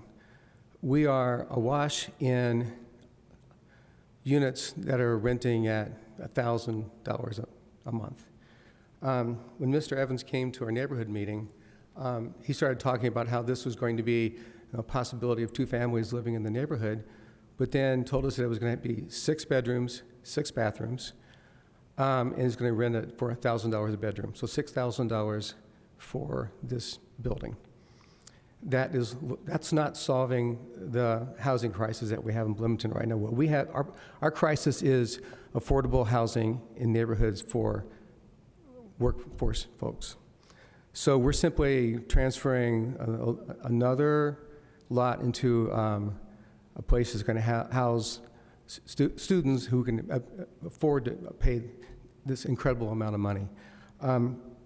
The neighborhood, yes, he came to our neighborhood association and talked with us. It was not a very happy group of people, I'd have to say. People kept saying, why are you putting 6 bedrooms? Families don't live with 6 bedrooms in a house. Why can't you knock it down a few bedrooms and create more living space? Because yes, maybe in the future, yeah, you're going to rent this to students, but maybe in the future this could be for families. Families don't have 6 bathrooms in a house like this. He has no intention. He basically said he had no intention for this being for families. I also had a little problem with the process. Mr. Evans came to our meeting, and he had 8.5 by 11 copies of blueprints that were unreadable. We couldn't read the numbers on them. And when we asked how tall the building was, he didn't know. When we asked what the square footage was, he didn't know. He took some guesses and looked at the blueprints, and he said, well, I think it might be this or that. And I asked, could you please send me a digital copy I can share with the neighbors?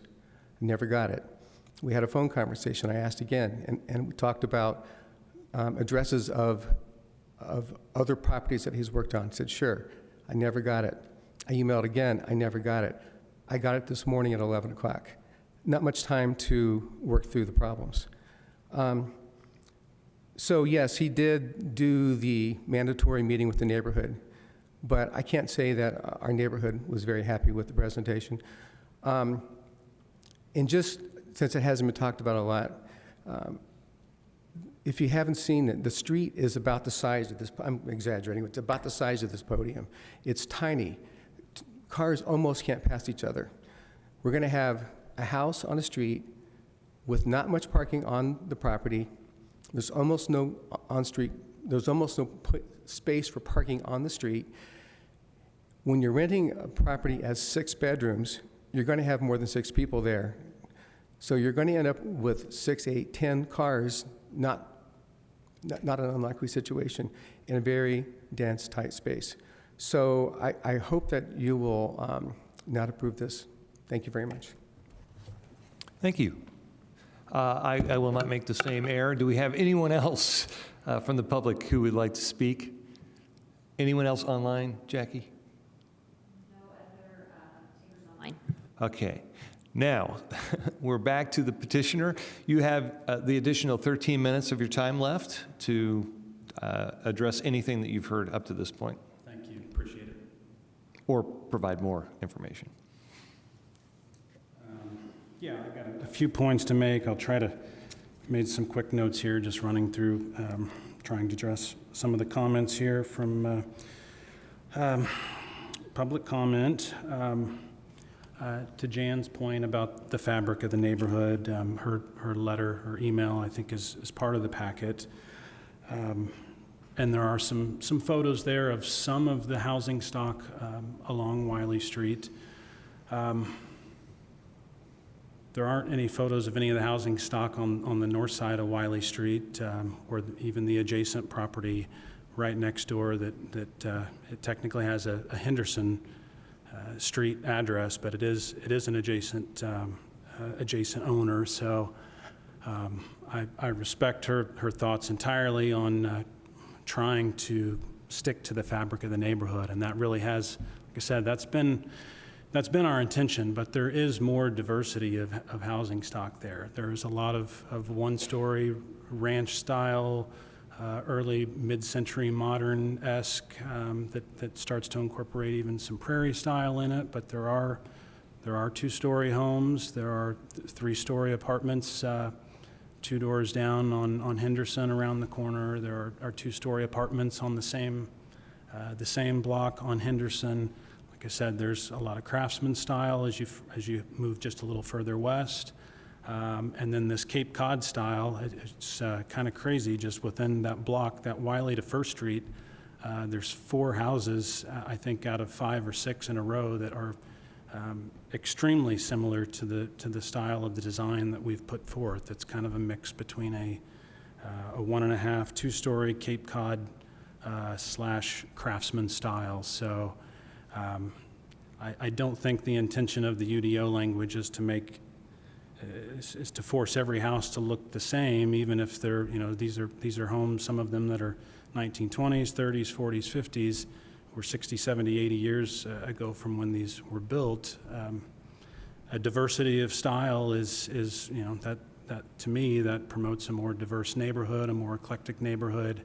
I don't really like driving through more modern tract home developments where HOA guidelines and such have kind of regulated that every house is 2 or 3 derivatives of the same plan. A diversity of housing reflects a diverse and eclectic neighborhood. So that's what we've tried to incorporate in this design. We have looked at abutting houses and tried to, the 4 criteria there, back to that specific use specific standards, is about the roof pitch. So there are probably 10 different roof pitches on that.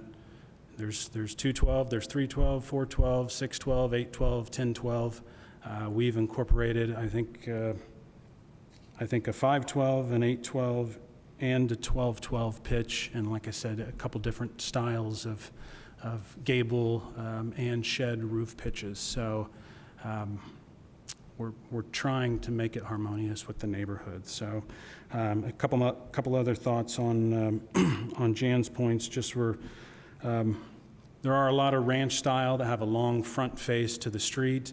There are also different lot dimensions along that street, and there are a lot of these homes that by current UDO standards, they couldn't be built back that way because they're into the setbacks. So some of the ranches that are really, really long that take up the whole front elevation of the street face, you can't do that anymore because of the side setbacks. You can't. A lot of these homes are basically non-conforming with the current UDO. So I see that point, but we have to build with the UDO that we have now and meet those dimensional standards that are in the current UDO. A couple other quick points then was the idea that what we've proposed is either too big or too intense. We're under the maximum height that's allowable by right here. I think it's 35 feet by right. We're at 25 feet. We're well under the impervious surface coverage area. The maximum is 45%, and I believe we're at at 27%. So this is not an overly intense by the UDO standards, in my opinion, at all. There's some other points about this being a 6-bedroom, 6-bath home. It's 2 3-bedroom, 3-bath homes. It's a duplex. This is not one unit. So 3 beds, 3 baths per dwelling unit. The UDO specifically limits 6 bedrooms for the total development, which is 3 bedrooms then on each side. So a few other points about this potentially being student marketed and the wild number of high-end student properties that we have under construction in this town. I made that point, I thought very clear at both meetings, that we do not market specifically to students. I cited some of the addresses of some of the other properties that we've redeveloped or renovated in and around the Bryan Park area. I have a 3-bedroom, 3-bath unit. We talked about this over in the Child's School District area. That unit is $2,700 a month for a 3-bedroom unit. It's a family that's here visiting faculty at IU. They have 3 kids, a husband and a wife. They have 1 car, even though there's parking, I think, there for 3 cars. That's what a family is paying for a rental unit in these core neighborhoods in Bloomington. The high-end student market up around 17th Street and the stadium in that area, 3-bedroom units there are $1,500, $1,600 a bedroom. I mean, $5,000 a month. It's wild even to me. I mean, I do have a few locations that are student rented. We don't rent for anywhere close to that. But this is not, I do not think the Bryan Park neighborhood is a predominantly student rental market area. I see this more likely to be rented to a family that may be faculty or young professionals with children that want to live in a core neighborhood 2 doors away from Bryan Park and great schools in downtown Bloomington. So to the other couple of points about more affordability and more housing is good. More housing is good for affordability, where this lot, if we put one unit on this lot, the cost of that lot can only be shared over one door, one 3-bedroom or 4-bedroom unit. The appeal of duplex development in the city is to be able to, there's so few remaining vacant lots to be able to develop out the properties where people want to live in the core of Bloomington, that if we can get 2 for 1 here, that's more density, very incremental density. This is not 20 beds, 30 beds, 50 beds. This is, the difference of 3 or 4 beds versus 5 or 6 beds here. So it's an incremental step. It's not going to solve the problem, but I think it certainly, it's at least one small step towards helping.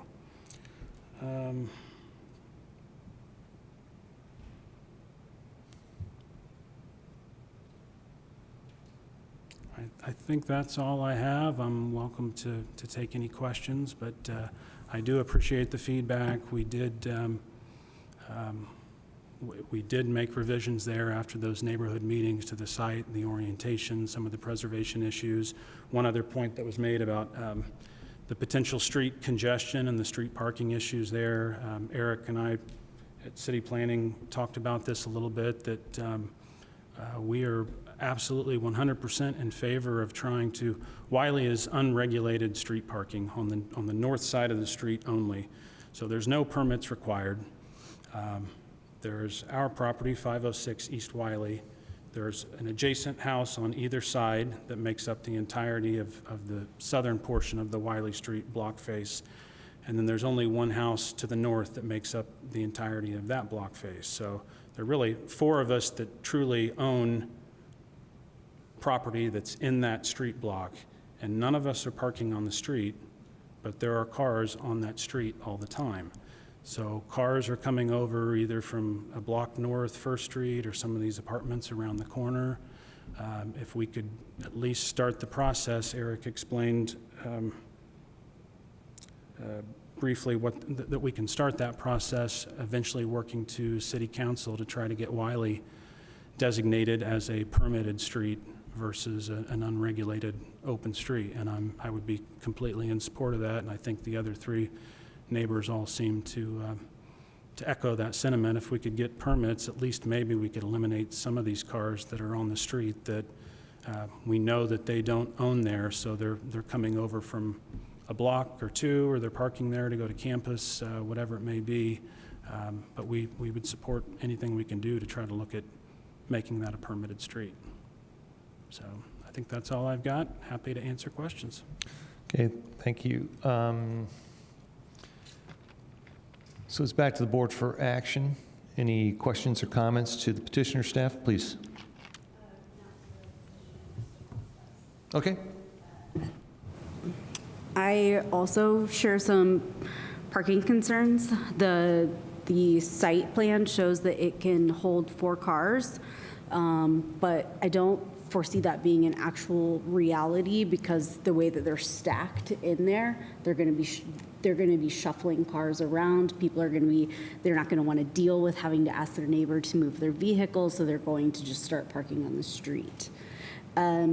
It is total square footage of the proposed site plan is 2,400 square feet, and it's 2 levels. I was on Elevate. Several of the surrounding homes are between 1,000 and 1,400 square feet total, and they're single level homes. And is $3,000 per unit per month, is that what we really consider affordable in Bloomington? Those are my comments and questions. Okay, thank you. That I want us to think about before we approve it. Understood. Yes. Yeah. Any other comments or questions, either for the board or for staff or petitioner? Anything else? Question for Eric Grulich. Eric, are you on? Yes, I am. Thank you. Does this petition fulfill all the requirements for the conditional use of a duplex in this area? Yep, so let me just answer 2 separate aspects of that. So one, you have the dimensional standards, which deal with building setbacks, building height, impervious surface coverage, those kinds of things. And so yes, from a strictly objective review, it meets all of the standards of the R3 district. For the use-specific standards, which can be a little bit more subjective, that is where, sometimes there can obviously be differences of opinion. So the use-specific standards here, and I'm just going to jump, I think, really to the main thing that is kind of subjective here is the design of the building. So as has been mentioned, the use-specific standards for a duplex state that the following design elements of a duplex shall be similar. So similar is obviously subjective in general shape, size, and design, with the majority of existing single-family or duplex structures on the same block face in which it is located, specifically roof pitch, front porch width and depth, front building setback, and vehicle parking access. So, as the petitioner has tried to explain or step through, there is a variety of roof pitches that you find along both Wiley and Henderson. A lot of the buildings do have front porches that, while it can be difficult, to go onto a property and measure their front porch, you can take a look at it and give a general idea of that. And so the petitioner has done that by incorporating front porches along both units. Front building setback, that is an objective thing. They are required to be at a certain distance, so they meet that. Vehicle parking access, all of these lots are front-loaded driveways. There is not an alley that runs along the adjacent properties for access. So in that regard, it matches all of the adjacent properties in terms of vehicle access. And then just kind of stepping through the use-specific standards again, No duplex shall have more than 6 bedrooms, which it meets. Each dwelling unit shall have separate utility meters, which this meets. So from an objective standpoint, it meets all of the requirements of the UDO. From subjective standpoint of, is it similar? That is where there can obviously be a wide range of opinions. I can certainly share, some of the Google Street View to give some idea of, the diversity that you've got along here.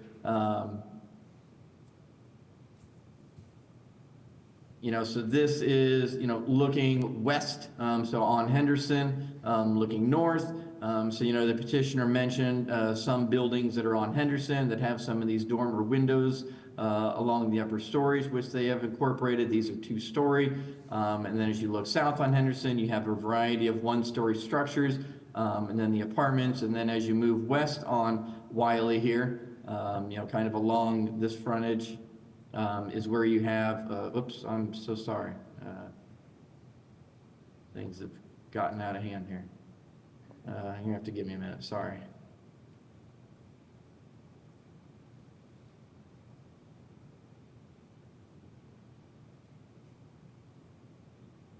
So the lot in question is on the left side right here.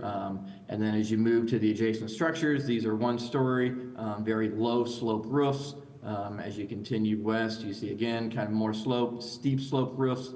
On the north side, you've got some steep slope roofs, and then there's just a mixture of housing types and designs along this particular stretch of Wiley Street. So it's challenging, when you have not a consistent design along a street, and you've got a mix of housing types, to say that something is similar when there's not really a consistent look and feel along a particular street, and you've just got a diversity. Can you go a little bit south on Wiley? Oh, sorry, I'm sorry? west on Wiley, close to Walnut. There are some 1.5 stories and 2 stories there. Yeah, certainly. I didn't. I was just kind of stopping short to there. But as you continue on Wiley, you're going to continue to find a mix of things. Yeah.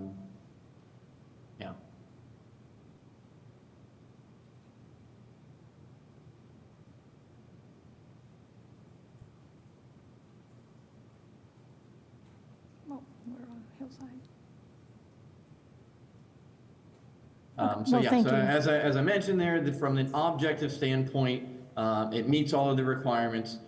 From a subjective standpoint, that we feel that it does meet the intent of similar compatible design elements and materials and size, but that is ultimately up to the Board of Zoning Appeals to decide if they feel that it does meet that specific element. Thank you. So Flavia touches on a point, though, just to be very clear to those in the public that are watching or that are here, it's different than a variance. So a variance is not being requested. So Eric, it may be helpful because this is a conditional use. The conditional use has to meet the requirements of the conditional use of the type of dwelling. So what is our latitude, though, if there was to be a desire to not grant this conditional use? What are our requirements as a board? What do we have to meet in order to? Yep, certainly. So you would not make positive findings for one of the elements that are required to be evaluated. So real quick, I'll just kind of go back to that. So there are, I think, four criteria that are applicable to this. So one of those is compliance with the UDO. So those would be the objective kinds of things that we were talking about, plus the subjective in terms of the use-specific standards. So you would make a negative finding that the unit does not incorporate elements similar to surrounding residences, I guess, you don't have to go into specifics of what exact elements you don't feel like it meets.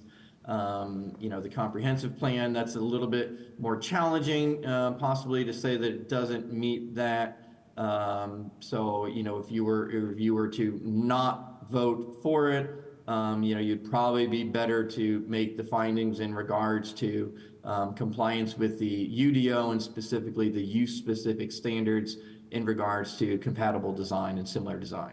Yes, and that was where I was going with it. I just want to make sure that we're clear because, these come up not as often, and I wanted to make sure that people understood what the conditional use request was and what we're allowed to do and not do. So thank you, Eric. Any other questions? Yeah, just a quick question. The petitioner brought this up to Eric. What is the process for changing the parking to permitted parking for that neighborhood? So that goes through, is regulated through Title 15.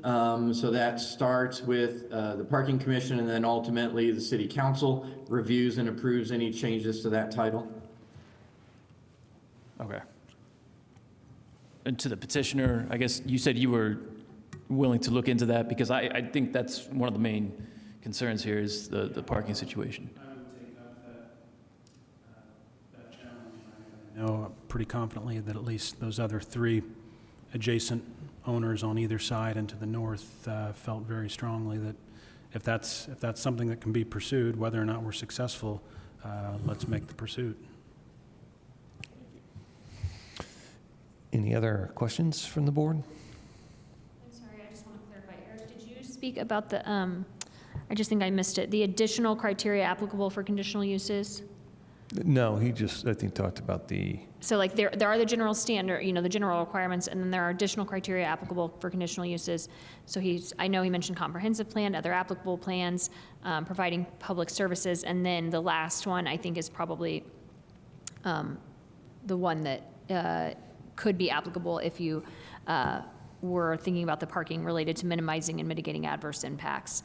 And I just want to mention that the 4th one on that is the petitioner shall make a good faith effort to address concerns of the adjoining property owners in the immediate neighborhood as defined in the pre-submittal neighborhood meeting for the specific proposal if such a meeting is required. So that was kind of where the parking question had come up. And so you would be deciding whether or not you think that what he's proposing is sufficient. Is addressing their concerns. Yeah, and thank you for adding that. That goes to the heart of the question that I asked, so I appreciate you adding that too. To the board, any other questions? Or with no questions, then I would entertain a motion. And again, there would be time to discuss further if you'd like to entertain amendments. I'll go ahead and make the motion just so we can get to the discussion. Sure. Motion to approve CU-17-24 with the following conditions. 1, conditional use approval is limited to the design shown and discussed in the packet. And 2, street trees not more than 30 feet from center are required along the property frontage. Do I have a second? Second. Okay, with that, is there any further discussion about this motion? Any friendly amendments or changes to address the concerns about parking that have come up by the board?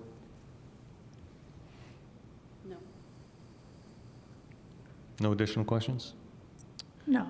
In that case, I'll call the question, and we can move to a vote without objection. Yeah, we're ready. Okay. I won't be voting for it, but you 3 can, and it will still do its thing. So. But, and if you'd like to express more information before we make the vote, this is the time to do it. I've already expressed what I said, was just about the parking concerns. Oh, turn on your mic, sorry. Sorry, causing a burden to the surrounding homes. I think that would cause an issue. We had a petition similar last month, and parking was one of the similar area, and that was also a shared concern, and we ended up denying that one, that petition. So it was not petitioning a zoning change, but parking was still a very big concern for that petition as well. So we did deny a similar petition previously. Again, 2,400 square feet. I don't know. Find me a home on Wiley Street that's 2,400 square feet. I just think that that's not I just think that's not similar to the other homes in the neighborhood. And I agree that we have an affordable housing crisis. I agree with that completely. For people, for the workforce, for families, for the general public. I don't know if I agree that the $1,000 per bed space is what I would consider to be affordable as a person who lives in a household with one other adult and dependent. I make more than the average median income, and that would be $3,000 a month would not be affordable for my lifestyle, for our lifestyle. So that's my opinion, and those are the concerns I have. Thank you. I would like to then come back to the staff, if I could, just to remind us, in the event of a 2-2 vote, or the petition for the conditional use then could come back to us again, correct? Correct. So just to address your concerns, so that if there was a 2-2 vote, let's say, it doesn't kill that petition for 6 months, I think it is? Yeah, if there's a 2-2, you have to come to an agreement. Shoot, hold on, let me look up the rules. But yes, because you're not all here, then we would continue it to next month where it would. At which point the petitioner could make some changes, right? Or does the petition have to remain? Ms. Lacey can correct me if I'm wrong, but I do believe he can make changes before the next hearing. So the reason I bring that up is because this has happened before, a couple of things, and as concerns of the board are brought up, it is an opportunity for us to vote in such a manner that allows the petitioner to come back easily and quickly to address those concerns to move forward. So I'm just bringing that up in case it has any bearing on any votes, but also just for transparency. Okay, it's not going to, a 2-2 won't kill. A 3-1 against will kill it for the time being. So thank you for bringing up those concerns. Do we have any other questions? No. Okay. With that, then we'll go to the vote without objection, and please call the roll. Throckmorton, No. Ballard, Yes. Burrell, Yes. Farrell. No. Okay, so then this would continue. Well, I think our suggestion would be, and again, Ms. Lacey, get on if I'm wrong, that someone make a motion to continue. I think that would be the cleanest thing, motion to continue to the next hearing. The chair will entertain a motion. I make a motion to continue petition number, CU 17. case number CU-17-24. Do I have a second? We have a second. And take the vote, please. Ballard, Yes. Burrell, Yes. Oh. Farrell, Yes. Throckmorton. Yes. Okay, with that, then that's, we could see that again next month in a continuance then. Thank you for that. Is there any additional business before the board? Or any old business you want to discuss? Oh, we have to go back to the olytic petitions. I believe the petitioner Oh, is on Zoom. are they ready now? Yes, so Okay, let's see. He thought he fixed it. Can I ask for just a quick 3-minute break? Yes. Okay, let's suspend for 3 minutes. The board is back in session, and we are now, let me open this up so I can do this properly. We're back at the beginning, correct? We're at V-10-24, V-13-24, V-14-24 for the properties at 914, 918, 922, what street, Winslow? Wiley? Lake Drive? Sorry.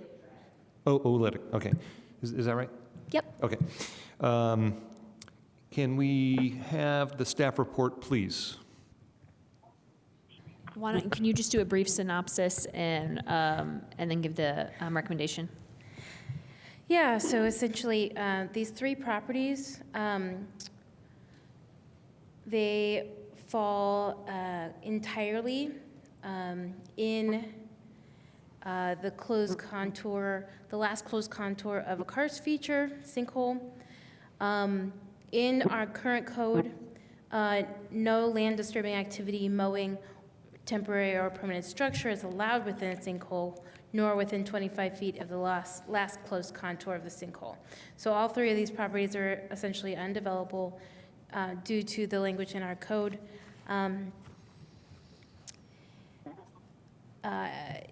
So we... Yeah, we don't need to go through the whole thing. We just wanted to make sure that the petitioner knew that we had already heard the staff report, but we wanted to give him a quick summary. So Okay. if the petitioner will stipulate that we have heard the staff report, then we can go to the petitioner, if that's okay. Yes, he was on Zoom when we did the original. Very good. Thank you for that. Yeah. Mr. Graber, are you able to use your phone to speak? Yes. Okay. Could you please state your name, first and last name? Melvin Graber. And can you swear or affirm that the testimony you're about to give will be the truth, the whole truth, and nothing but the truth?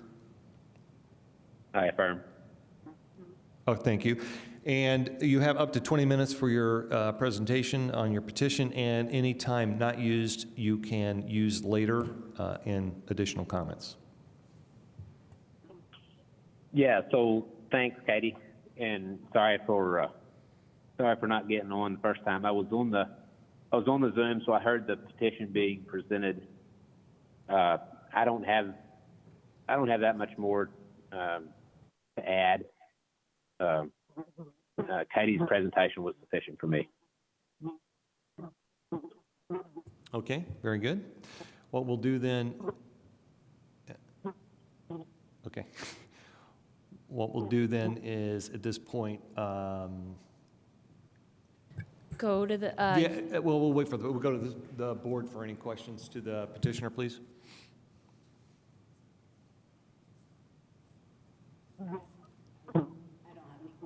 None? Okay.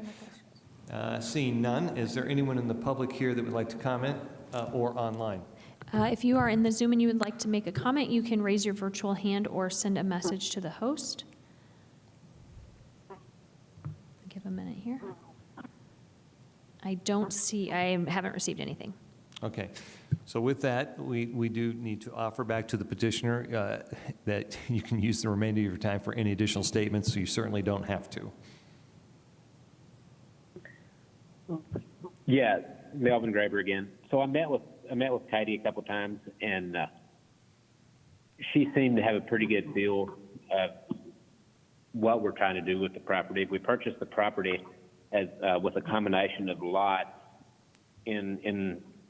with the intent of developing for affordable single-family housing.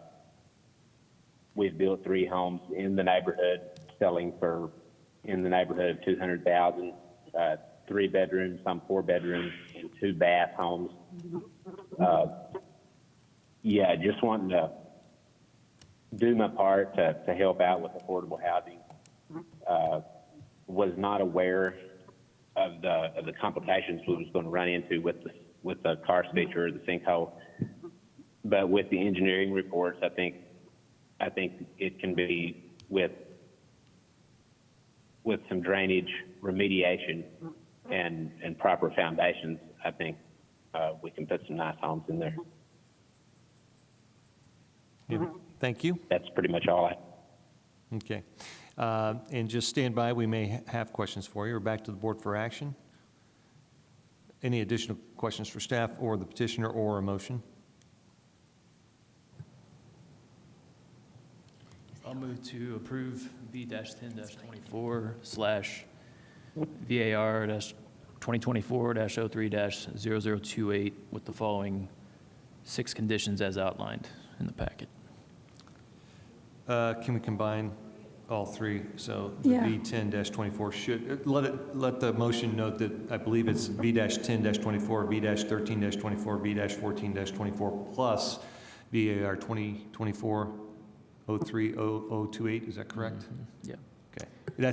Is that how we need to, or do we need to do all 3 separately? No, if you look in the staff reports, you'll see the numbers for each of them, but and if I can just pull it up here, sorry. You can go ahead and just reference the shorter numbers. We have 2 sets of numbers for each petition right now. So V1024 is 914 North Ulitic, V1324 is 918 North Ulitic, and V1424 is 922 North Olytic. So you can just reference those shorter case numbers, and we have a record that they're tied to the associated case numbers. Is that okay, Jackie? Yeah, I think that's fine. Ms. Lacey, if you're on, I think it would probably be better to do it as 3 motions, just because they have separate conditions. And if you, as Ms. Gandhi said, if you just use the short numbers, that's fine. Okay, so one at a time then. So the original motion that was stated, is that okay? Oh, sorry, Heather's on there. Go ahead, Heather. She's muted. One at a time, please. One at a Okay, time, very thank good. you. So we do have a motion that has not been amended or changed in front of the board. Looking for a second. Second. Any further discussion? All right, call the question. Burrell, Yes. Farrell, Yes. Throckmorton, Yes. Ballard, Yes. The motion passes. I am looking for either discussion or further comment from the board on V-13-24 or a motion. Motion to approve V-13-24 With the, with the conditions on the packet. do I have a second? Second. Any additional comments from the board? No. Call the question. Farrell, Yes. Throckmorton, Yes. Ballard, Yes. Burrell. Yes. We now have a petition for V-14-24. I'll take comments or a motion. Motion to approve V-14-24 That was with second. all the conditions. Oh, sorry. Thank With you. all its conditions, yes. Then do I have a second? Thank you. Any additional discussion? I call the question. Throckmorton, Yes. Ballard, Yes. Burrell, Yes. Farrell. Yes. The motion passes. And I believe that concludes the variances in all petitions in front of us. Is that correct? Is there any old business from the board? I did have one quick question that I wanted in the record, which was, I did contact, I think it was you, Jackie, about that parking lot next to the Graduate, and I was a little confused by the response about what it is that we actually granted at the time and kind of how it's played out. And so I'm wondering if we could set aside a time to discuss that in an upcoming meeting and maybe distribute that to the entire group to make sure they know what my question is, which is, I thought that was going to be a temporary parking situation and it's turned into a permanent one. And I think there was I'd like to kind of go back to the record and make sure that was clear, because I don't believe that what's happening there was what we'd originally agreed to. Okay, and yeah, I we just can want to check get that into that clarified. again. Sure. Okay, and that'll all be explained to the board as it comes to you. Yeah. It's an old case. Yeah. Okay. Any further business or questions? Nope. Seeing none, we stand adjourned. Thank you.